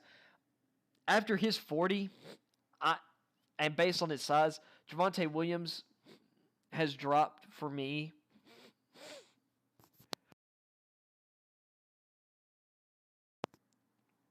Personally, not like he's still my number 3 running back, but I'm not as high on him. And honestly, I might move Sermon ahead of him. And then there is a significant drop-off. Those 3 could all go in the later part of round 1. I think drafting Javonte Williams in the first round would be a legitimate mistake. He is not so good, and he is not so athletic.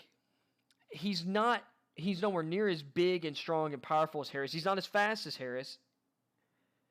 And Harris, to me, is a better receiving option too. Like Harris has out of all the running backs, other than maybe Kenneth Gainwell, he has downfield receiving and split out wide receiving chops. And Etienne is a much better athlete than Williams and a more prolific pass catcher. And he's basically the same size as Williams. And I think maybe a little heavier now. Like, I don't know. Because, like, Kenneth Gainwell and Trey Sermon are right there with Javonte Williams for me. I mean, Gainwell ran like a 4.45, 4.47 40. He's got great receiving skills. And he's a really good runner. And I like his build.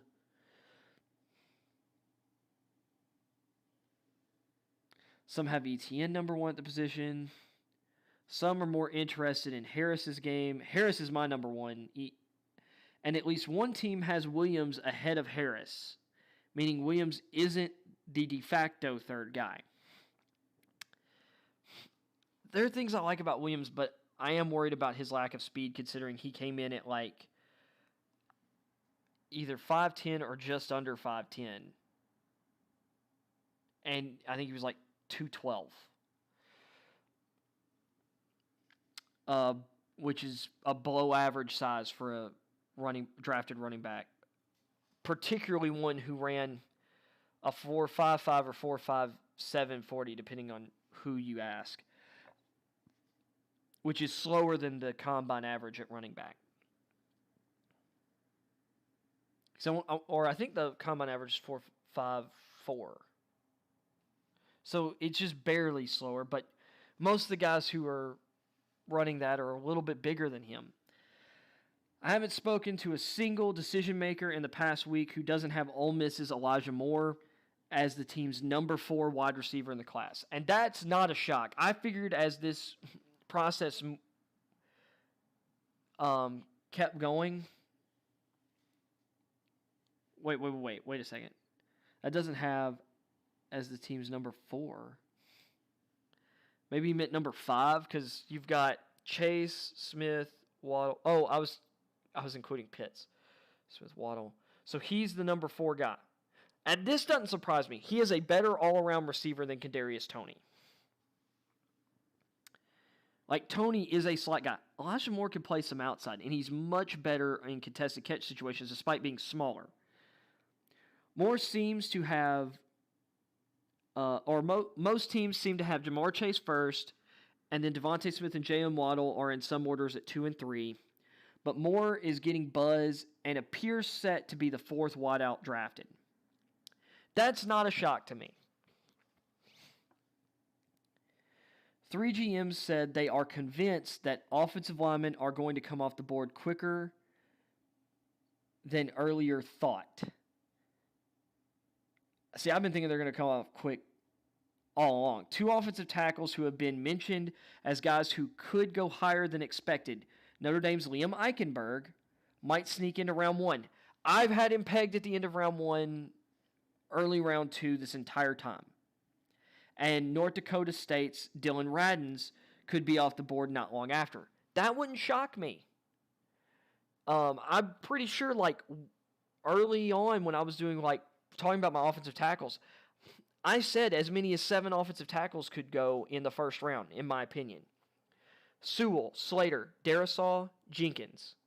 And then after that, you have Jalen Mayfield, Liam Eichenberg, Dylan Radins, and for some people, even Sam Cosmi has a first-round grade.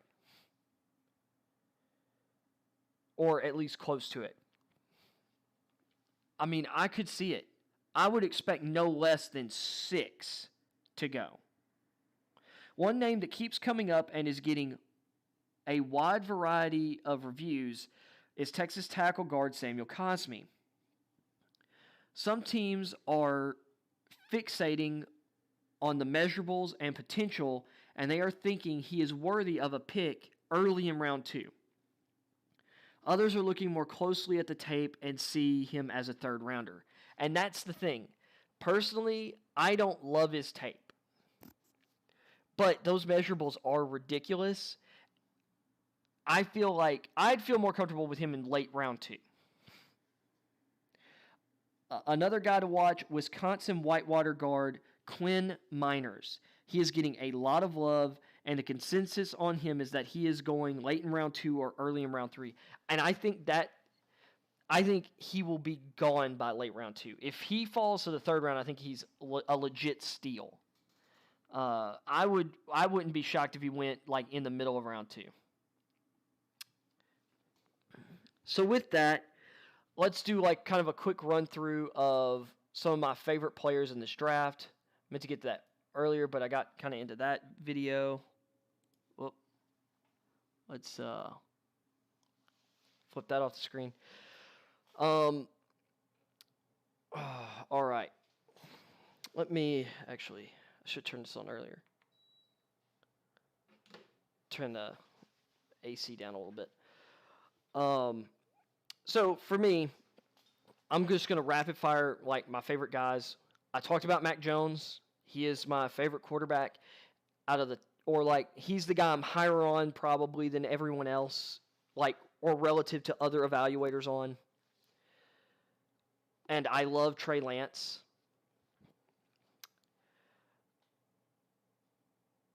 Beyond the first round guys, though, my 2 guys would be, I really like Kellen Mond's potential. The guy was consistent, and he improved some area of his game every year, and he was really, really good last year, and he improved as the year went along. He outdueled Kyle Trask last season, and really only struggled against Alabama, and even then he still showed some signs of progress in that matchup. I think there's something to work with there. Like, once Jimbo Fisher got there, he really improved markedly working under Jimbo Fisher. And if he gets with the right team,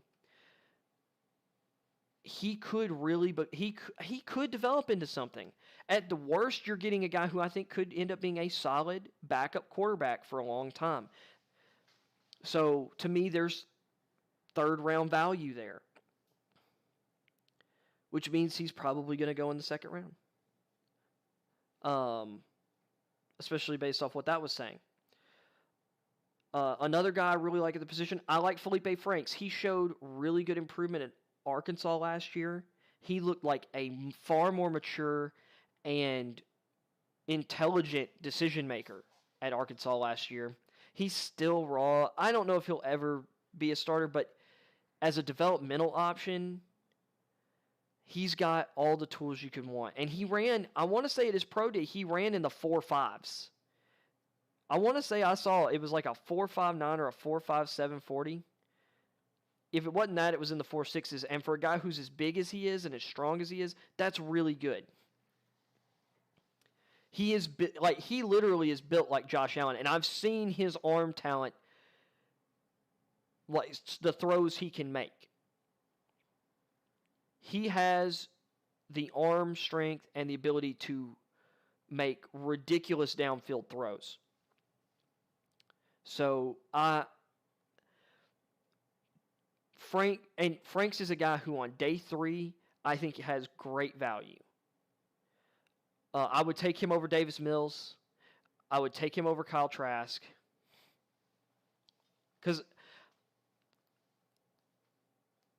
there are things that I really like about Trask, but his decision-making, when he didn't have Kyle Pitts and Kadarius Toney, it was like he just decided, whatever. And he does sometimes make questionable decisions anyway.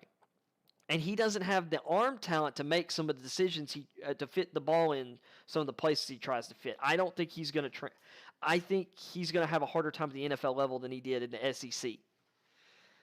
And he would have had an easier time, I think, well, depending on the competition he had or level of players he had around him, would have had an easier time in other conferences he did in the SEC. And he put up great numbers last year. But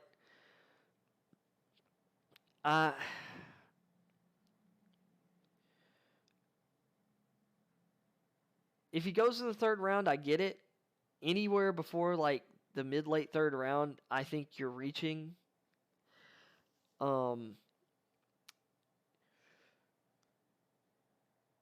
Probably the best comp for him is Nick Foles, which means you could get, 2013, Nick Foles, who was like the best quarterback in football that year during the regular season outside of Peyton Manning, who broke the passing yards and touchdown records that year for a single season. Maybe you get Super Bowl run Nick Foles, who was on it and outdueled Tom Brady to a degree to win that Super Bowl.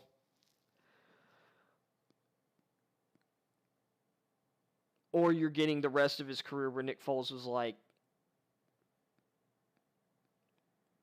a third-string quarterback or is playing and you're like, oh, goodness, that's a duck. Well, he just threw a duck that's going back to the house the wrong way. So, yeah, that's my thing on Trask. So, like, Trask, during the season, I got really swept up in the Trask run. I've fallen off. I jumped off that wagon. I got a little high off of the fumes from or coming out of his bandwagon. I am off of that. So Trask is going from being like a guy I'm like, this guy probably should go towards the end of the first, like would be worthy of a potential first round pick. He'd be the 6th guy, but I could see him going at the end of the first. I'm like, nah. No, I would say not. At running back, I love Najee. Najee is easily the top guy. I think he has all the skills you could want from the running back position. I think he'd be a good fit for pretty much anyone. Kenneth Gainwell, though, I now have him. I would put him ahead of Javonte Williams now. He's not quite as powerful on tape as Williams, but he is faster. He is quicker. He is an elite receiving running back. And if he had not set out this season, he would have dominated this year. Because he would have been the full-on lead for Memphis. Think about, these are the guys that he was competing with and for carries. So his first year, you had Darrell Henderson, Tony Pollard, Antonio Gibson, who all three of these guys were, picked rounds 3 and 4 over the past couple years. And there was another guy who was drafted last year out of Memphis. I think it was like Taylor. He was like a 7th round pick, or he went undrafted, but he was a draftable player as well, who some people had as high as a 5th round grade on. And I think there might have been even another guy there that I'm forgetting. But they had a bunch of guys. Now, Gibson played a lot of slot, played a lot out wide, but was also a running back and got carries at running back. So that was 2018. 2019, Gainwell led the team in rushing, had a phenomenal year, and he was, once again, Antonio Gibson, that Taylor guy. And there was another running back as well. And Memphis had some good running backs this year, too, just saying. But Gainwell would have dominated the carries probably this year. And he's a really good receiving back.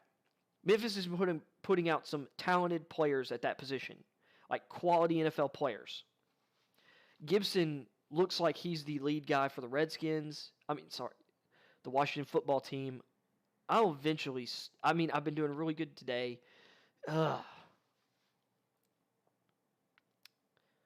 That's 20 plus years of football, where you're just like, you're having to unlearn. Pollard has been an awesome, change of pace and fill in for Ezekiel Elliott.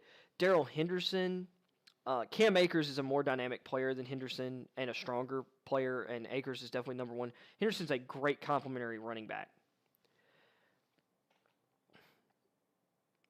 So, that being said, Gainwell has had to compete with some really, really good players and comes from right now what looks like a legit pipeline for the position. So I would say that I'm really high on Gainwell at the running back position. And also Jarrett Patterson, because his measurables aren't amazing, but that guy he's a gamer. He just balls out. He plays. He has the heart and soul that you want at the position of running back. Like, he is just a dogged fighter. He is going to will his way out of tackles. I feel like in day 3, someone's going to get a real steal with him. At receiver, I love Devontae Smith. I've been comparing him to Marvin Harrison. Personally. So I love him. I think he's as good as Chase. If I had to choose between the two, like if I was picking a guy, I would pick Smith. He's my guy out of the top receivers. Beyond that, I've been really high on Elijah Moore. I'm glad to see that it seems like the consensus is he is the 4th best receiver in this draft, because he is. He just doesn't have like the physical tools of a Terrace Marshall. Rondale Moore is another one of my guys. Like, I love Moore. I'm seeing. I did look earlier at McShay's top 350.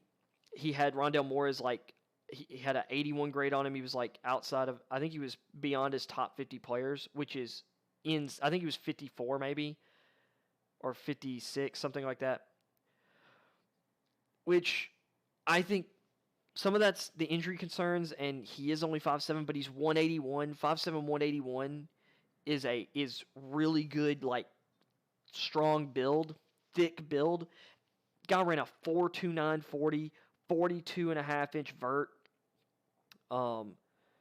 He had like over 11-foot broad jump. Like, this guy is explosive. He's fast. He's quick and elusive. He has everything. You can line him up in the backfield, move him around. We've seen him, and with that explosiveness, and his build, he can be a jump ball or like a downfield threat. Like, I think he will do pretty well in contested catches. He's like a slightly smaller Steve Smith to me. He's just so dynamic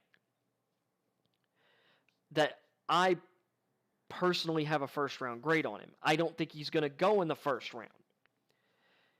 I wouldn't be surprised if he goes somewhere in the 50s even. But I think that's the low end of his range, personally. I love him as a player. So, but there's going to be receivers falling just because there's so many good receivers.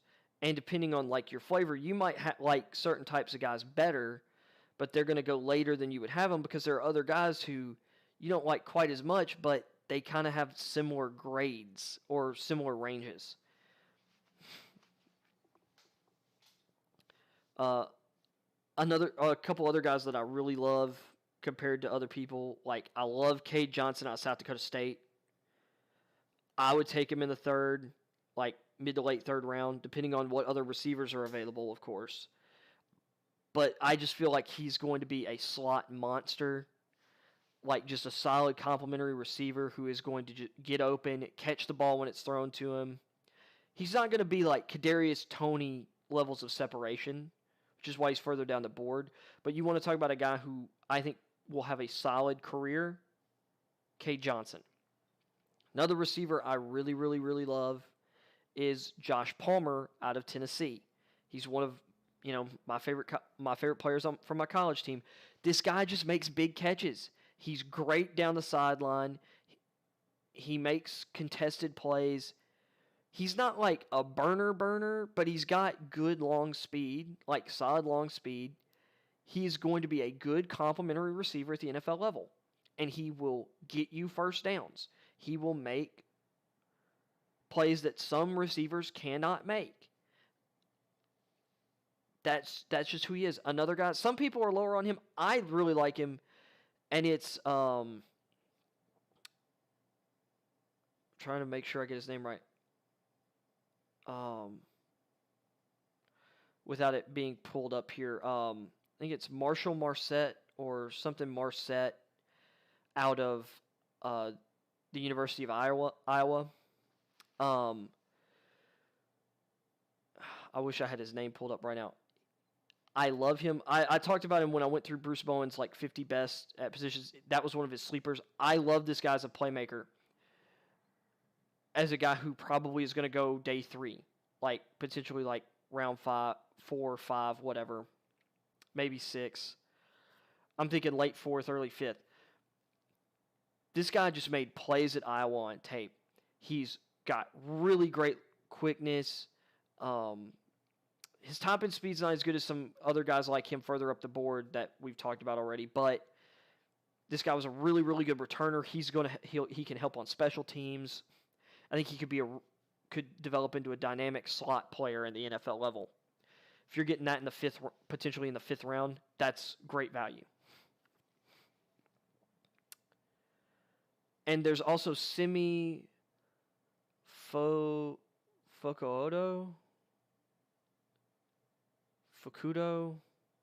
out of Stanford. He's like a really big body receiver, although a lot of other people are raving about him. I'm seeing this guy as looks like he's in like that 4th, 5th round range. This guy is 6'4", like 225 or 235, something like that. He ran in the 4.4s. He's kind of like he's reminding a lot of people of Chase Claypool from last year. This guy is a contested catch, red zone monster, downfield threat on the outside. He's definitely worth a flyer, for sure. On the offensive line, Tevin Jenkins is obviously my guy in this draft. because I think he's going to be a surefire stud in both pass blocking and run blocking. I've been pounding on the table for the Dolphins at 18. As much as I would like a pass catcher or a corner for the Titans, or even a pass rusher, if he's available at our pick, Tevin Jenkins should be the pick. It will lock down our right tackle spot. I would love that. I'd be totally okay with foregoing those other positions if we took Tevin Jenkins at that spot. Because tackle's important. That's going to help Derrick Henry. That's going to help Ryan Tannehill. That's going to help our offense as a whole. And there are great receivers all down this draft board. There are other really good cornerback prospects. We did sign Bud Dupree. They're good pass rush options later on in the draft. I'd love Tevin Jenkins. Tevin Jenkins, I'm over the moon for him.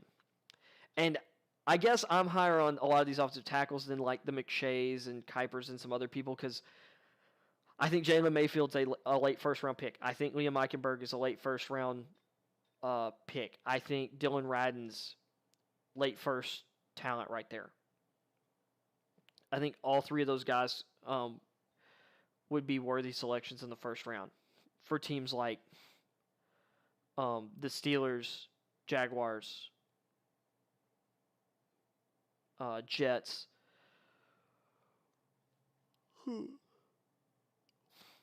Even the Titans. Like I think out of all of those, I like Jalen Mayfield the most. But and Mayfield would have that Michigan connection with Taylor Lewan. We've done pretty good drafting tackles out of the state of Michigan between Lewan and Conklin of late. So wish we still had him around. But yeah, I think those guys are great. Some other teams like the Ravens obviously could use offensive tackle. Packers could even upgrade at right tackle.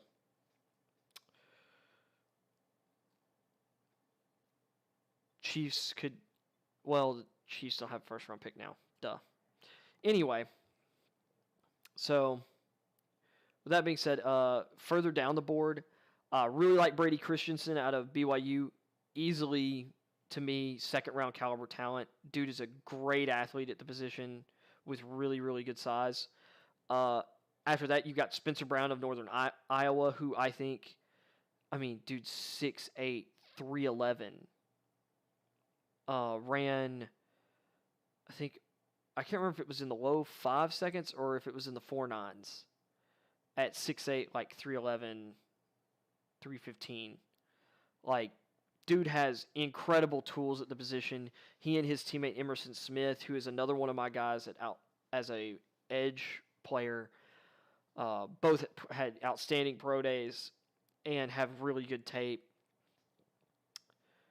Brown's another one of my favorite guys. He's going to be a second and third round guy. Same with Brady Christensen. Both those guys probably end up going off the board in the third, but I would not be mad about those guys going in the second. Those guys have great tools and good tape. Although maybe against lower levels of competition than some of the guys that I have ranked ahead of them. I'd probably feel more comfortable drafting them than Sam Cosmi. Even with Cosmi's ridiculous tools and the fact that he played at Texas, he just has some bad tape in a number of games. And like 2018 and 2019, the penalties, I think he had like 15 holding penalties over those 2 seasons. That's one massive penalty basically every 1.5 to 2 games. Let's see. I'm trying to think of how many games Texas was playing over those years. That's more than one every couple games. So, anyway, those are some of my guys at tackle. There was another tackle that's going to go like on day 3 that I also really, really liked. I can't remember his name right now, and it's kind of beating me up right now. On the interior, I love Trey Smith out of Tennessee, another one of my Tennessee guys, but this dude, physically a mauler. He was a tackle originally before some blood clot issues. I think that's probably going to push him down the board, but he's come back from that the last couple years and started, like I said, blood clots in his lungs. But he was a left tackle before that, and he still has the athleticism and the length and everything that he could still play tackle, I think, at the NFL level. Although I might feel more comfortable with him at right tackle. But this guy has elite skills for a guard. He's got good movement skills, but he is super powerful. And I think he has multiple-time Pro Bowler, potential All-Pro upside at the position. I think he should solidly go in round 2, but he could go round 3. And maybe with the medical issues could go day 3.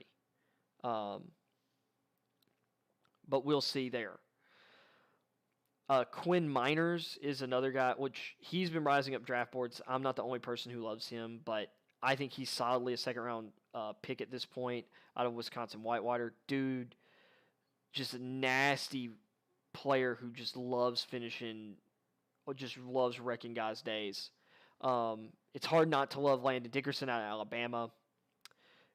He's big for a center, and even a guard, like 6'6", plays at 6'6", 333, 334. But dude's doing cartwheels at Mac Jones's pro day, which, considering there was concerns about the knee injury, ACL or whatever injury he had late in the season, maybe putting some of that to rest, or for other people dude, should you be doing that? But I mean, if he's confident enough on it, seems like it's not that big a deal, that injury. So, but he has finished pretty much every season in college injured, except for maybe one. So there is that. But in terms of ability, dude is strong, powerful, mean, and smart. Perfect for a power scheme. I think he would fit splendidly in Pittsburgh. I think he would fit amazingly in Baltimore, among other teams. So, really like Dickerson. Because of the injuries, I feel like he'll be in the second round. If it wasn't for that, he might even be a first-round guy. Same with Trey Smith. As well, you've got another interior guy, Ben Cleveland. I'm sorry, that guy was amazing at Georgia. Big, strong, athletic. This guy fits any scheme. And Dickerson does too, but he really fits a power scheme better, I think. Cleveland can do it all. Cleveland comes from Georgia. Georgia just coaches their offensive linemen well. This guy should be a solid player. He's way better than his teammate Solomon Kinley, who went in the 4th round last year. Some people have a day 3 grade on Cleveland. I don't get it. I feel like he should solidly be in the 2nd round. This guy's a force. Once again, for a guy as big as he is, he's an awesome athlete, really smart, and a great technician. This guy, there are some evaluators like Marcus Whitman, who has him rated right there with Elijah Vera Tucker, and actually I think might even actually have him ahead of him or close to it. And I get it. Cleveland's awesome and probably the best pure guard in this draft. So, he's another one of my guys. And then another interior lineman, Kendrick Green out of Illinois. Maybe the most athletic interior lineman, unless Rashawn Slater ends up being a guard. Then he's easily the most athletic. But if we're talking about just pure interior players, Kendrick Green of Illinois, if you're running the Shanahan offense, he's your dude. Probably going to go, well, personally, I think he's a round 3 guy. Could go day 3. But Kendrick Green is great. And depending on the system you put him in, like I said, if you put him in that Shanahan, outside zone system or wide zone system, he's perfect. He's perfect for it.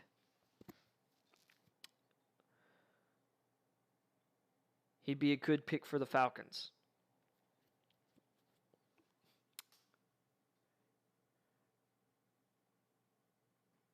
Oh yeah. Moving to the defense, on the edge, I've already talked about Emerson Smith out of Northern Iowa, Cam Sample out of Tulane.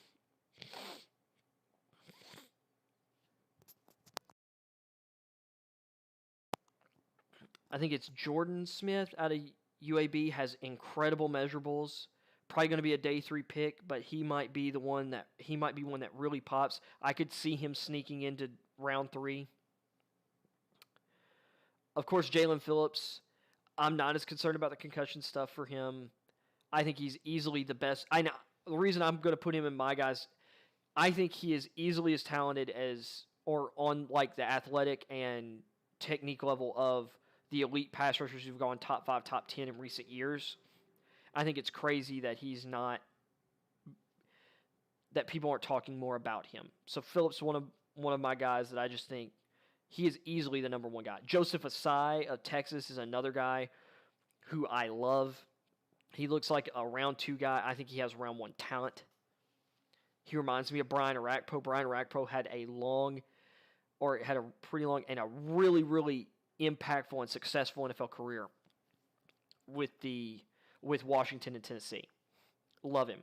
Or I loved him, and I think Osai has that same explosive ability, except he's better in coverage than Orakpo was. Maybe not quite as strong as Orakpo, but he's got it. He's a total package outside linebacker. The guy I'd love to see I'd love to see in a Titans uniform. Let's see, there was another guy I was thinking of as well. Oh, really love Joe Tryon. He has like first round measurables, if not first round tape, but he's a project worth taking on. And then I really like Jackson out of Coastal Carolina. Guy was the best player on a really, really great defense. He's going to be a day 3 pick, but I think he's a guy who will likely turn out to be a solid starter, or at the very least rotational piece. And if you're getting a rotational contributor, and when I say rotational, I don't mean just like, I guess we'll play him for a few snaps, but a guy you're like,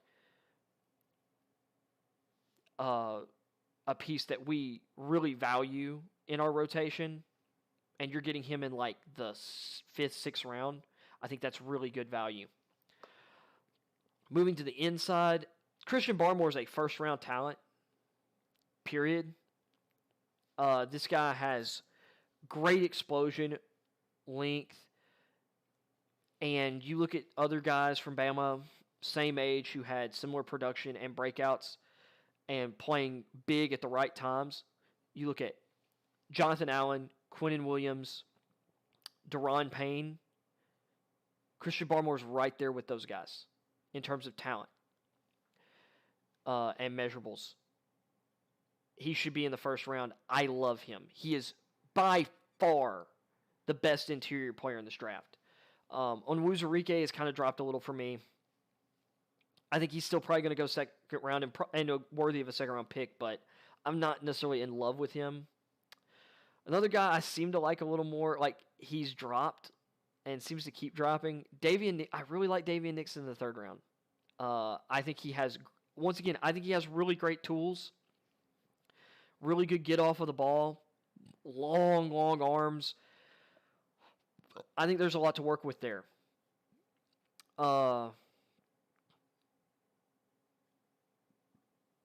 You've also got, dadgummit, that Louisiana Tech defensive tackle.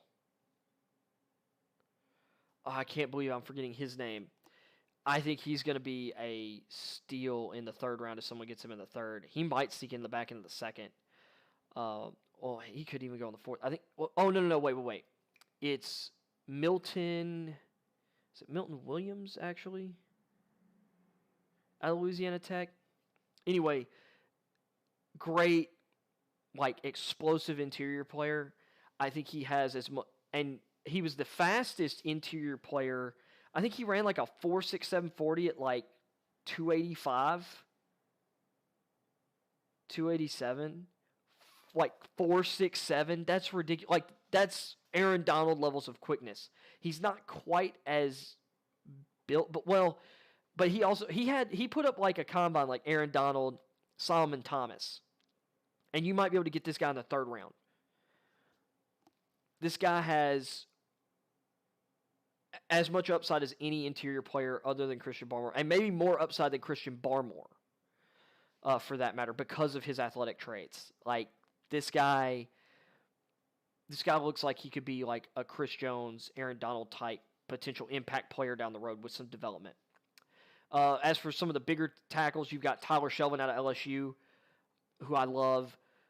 Mitchell out of University of Louisiana or University of Louisiana Lafayette, whichever you want to call it. They're kind of calling themselves University of Louisiana now, just plainly, but UL Lafayette. Dude's 340 at like 6'1", and 6'1" might be a little generous. Like, dude is low to the ground. He's wide. He's just gonna anchor and eat up the middle of an offensive line. He's perfect nose tackle for a 3-4 base defense. Love him. Also, Bohanna out of Kentucky. I love me the big old nose tackles. I've talked about it a lot the last few weeks. I love big old nose tackles. I just have a soft spot in my heart for guys who love eating all the food in front of them and eating up into the interior of offensive lines so the rest of the players on the team can make plays. It's like they're the unsung heroes. I love them to death. They're one of my favorite breeds of athlete. Like, if you didn't love Vince Wilfork during his playing career, I don't know what's wrong with you. Like, I just don't. Haloti Nada. Tony Saragusa, as much as it frustrated me in the early 2000s with my Titans going up against those guys, him and Sam Adams, like, oh my gosh. Big old interior line. You just couldn't do nothing with them. I love big old defensive tackles. John Henderson and Marcus Stroud of the Jaguars. I just love those guys.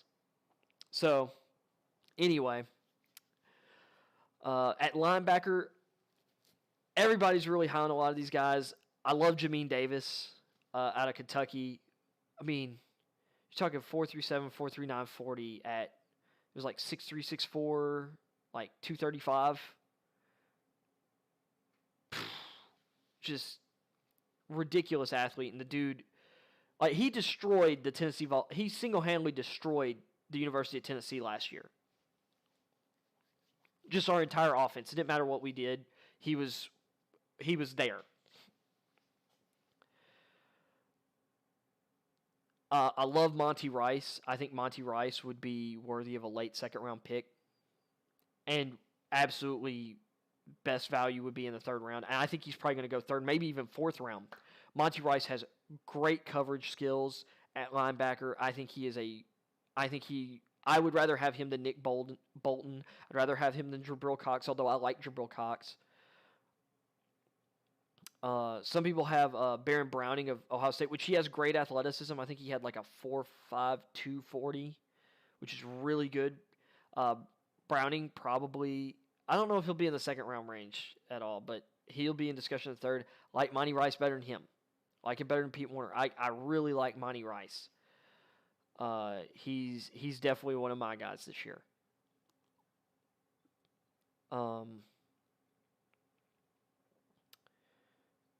We're talking corners. I love Trey Brown of Oklahoma, who looks like a third, fourth round guy, or I've been seeing a lot of him like fourth round. He's really quick. He's kind of small, but I think he could do more than play slot. Personally, I think he could play on the outside. He was I'd say he might have been the best corner at the Senior Bowl. He looked really, really good. And I think if he ends up going on day 3, he's going to outperform players that are ahead of him. I'm trying to blow through this because my show is going way longer than I wanted to today. Like, ooh, that's like a full 2.5 hours. Asante Samuel, definitely one of my guys. Some people have him in the second round. Think He's best early, mid-second round. I have him as a first-round guy. I think he's clearly a first-round guy. He's not just a slot corner. He absolutely plays like his father, Asante Samuel Sr., who is one of the he's one of the top interception guys in league history. And he was underappreciated, I think, during his playing career. And I think his son might have a better mindset at an earlier age than he did. And I think he's definitely a better tackler than his father was. So I have him. He and Greg Newsome are kind of fighting for my third corner, and I think I'd put him slightly ahead of Newsome because I think he's better all around. Although Newsome has better measurables, slightly faster, taller, longer. But Samuel is just extremely intelligent. So is Newsome, but I love Samuel. I think J.C. Horn is... Surtain's definitely the top corner, but Horn is really close. Horn is really physical, really athletic, really long. His dad was a Pro Bowl receiver in the NFL. Of course, Joe Horn. JC showed a whole heck of a lot of improvement last year. But Patrick Surtain is consistently good to great every game. And he's a really good athlete. Better athlete than a lot of people were penciling him in for. Some people were saying he was going to run like 4.5 or 4.52 and come up slower and we'd really like. And he ran the mid 4.4s. He's over 6 feet tall. I think as well over 200 pounds. Really good in the agility drills. Really good vertical. I think he had like a 39-inch vertical. 39.5-inch vertical. Surtain is a great athlete at the position. He is long at the position, and out of all the corners, might be the best tackler at the position. It's him or Horn. So, or at least in my opinion. Other people may disagree with that. That's fine. Guy who I haven't really done any not my favorite guys, but Ifeatu Melifonwu, whose older brother Obi was a elite athlete who ended up going in, I think, 44 to the Raiders a few years back because of his athleticism. Ifeatu is not one of my guys. I think he's being overrated. I think McShay had him as like his 59th best prospect. I don't even have him in my top 100. He has great measurables. I don't care. I don't believe in him as a prospect. He looked good at times at the Senior Bowl. Other times he looked awful. He is not a cornerback unless you're just going to play like off zone. I think he's probably best as a safety. And I don't necessarily think his instincts are that great. So he's going to have to prove it to me at the next level. I could end up being very wrong on him. He has great tools. I don't agree that he is like, a great player. Another one of my guys is, or at corner, Paulson Adebo. He opted out this year. Apparently people forgot. He probably would have been a first-round pick last year. I think most people had him rated around the same area or ahead of Noah Igbenogany, who ended up going at the end of the first to the Dolphins at, 31? Or was it somewhere in the 20s? Wherever they picked Igbenogany. I think it was 31, yeah. I think Adebo's great. Adebo, 6'1", I think like around 195. I think it was like 4.43, 4.44 speed. Long, physical corner. I think he's a perfect. He's a really good all-around corner, and actually, I think if he had played this year, he's probably in that probably in top 20 discussion. Or at the very least, he's clearly in the first round discussion. there are people who don't even have a second, or like this guy, like in the second round right now, and I think that's crazy. Like if he goes in the third round, there are going to be people that I think should be second round picks going in the third round. I'm going to be like all over them as like good value picks.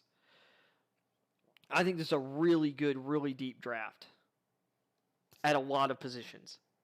Maybe I'm overrating some guys. I don't know. I'm usually forever the optimist, but I love Paulson Adebo or Adebo.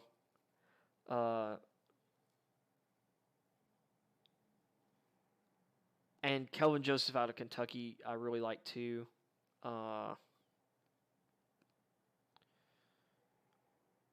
So yeah. And I would probably take them over some guys who seem, which Joseph is really toolsy. I don't think he's not as good on tape yet as Adebo was in 2019 though. Although he was definitely improved in 2020. And Marco Wilson of Florida, everyone's going to talk about the shoe throw, but Marco Wilson, elite athlete at the position. And also over 6 foot, long, really great reaction times. Had to play some really, really tough receivers in college, and for the most part did pretty freaking well. I like Marco Wilson a lot too. Safety, of course, my guy is Jamar Johnson. I'd been talking up Richie Grant. I'll get back to Jamar Johnson. I've been talking up Richie Grant. He ended up slower than I expected, like 4.57 40. And I went back, and maybe some of his range that showed up was because he was playing in the AAC. And not a diss to the American Athletic Conference, because they have some great teams the last few years. UCF, Cincinnati, Memphis, SMU, like there's real talent and real good programs in that division. And, several other teams playing really well too and improving it as well. And he's a really good run player. He was like, I think he's 5'10", 5'11", 197. I've moved Javon Holland back up above him, and I think people are way too low on Javon Holland. Holland's not that as far off of Trevon Moehrig as people think. And once again, another opt-out. Well, say opt-out. Because of how the Pac-12 did their season, it really hurt Holland's stock. Holland was awesome in 2019, and a lot of people had him as a first-round prospect. Like, easily first round. A lot of people had him as a top safety and, like, a top 15, 20 level player. So I think people have just kind of forgotten him again. But yeah, and in terms of, so maybe Holland's one of my guys. Jamar Johnson is clearly one of my guys. I don't care about the slow 40 time. I think he plays faster than that on tape. He's got really good size at the position. Really smart player. I think he's got great third, fourth round value. And man, I can't believe I'm forgetting the name of the safety. Gillespie from Missouri. Gillespie's legit. I would take him. I don't know if he ran in the 4.4s or not. I'd need to look at his stuff. But this guy has really good size. He's a really good all-around player. This guy credibly covered Kyle Pitts and other top SEC players. He plays the run well. I think Gillespie is really underrated. As is Divine Diablo of Virginia Tech. Dude is 6'3.5", 226. Ran like a 4.43. Has legit cover skills. Like, he has great range. He is physical, and you hate to, like, scout the helmet, like, compare a guy to another guy who came from that school, which I did that for Christian Barmore earlier. But imagine a more athletic Cam Chancellor. That's what Divine Diablo could be. A more athletic, more rangy Cam Chancellor. And that's all I'm going to say.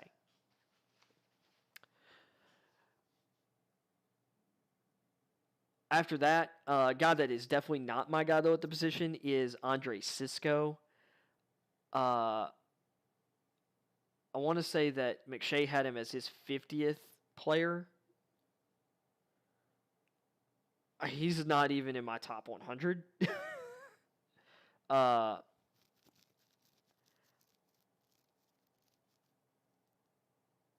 Like, he's a 4th, maybe even 5th round guy to me. Just, in my opinion, I'm just not a fan. I don't think he's that good. I just don't. So, yeah. So, anyway, those are my guys. I'm going to wrap this stream up real quick. Sorry it was such a long show. But if you like the show, please hit the like button. Really helps the channel. If you want more, subscribe. Notification bell. All, please.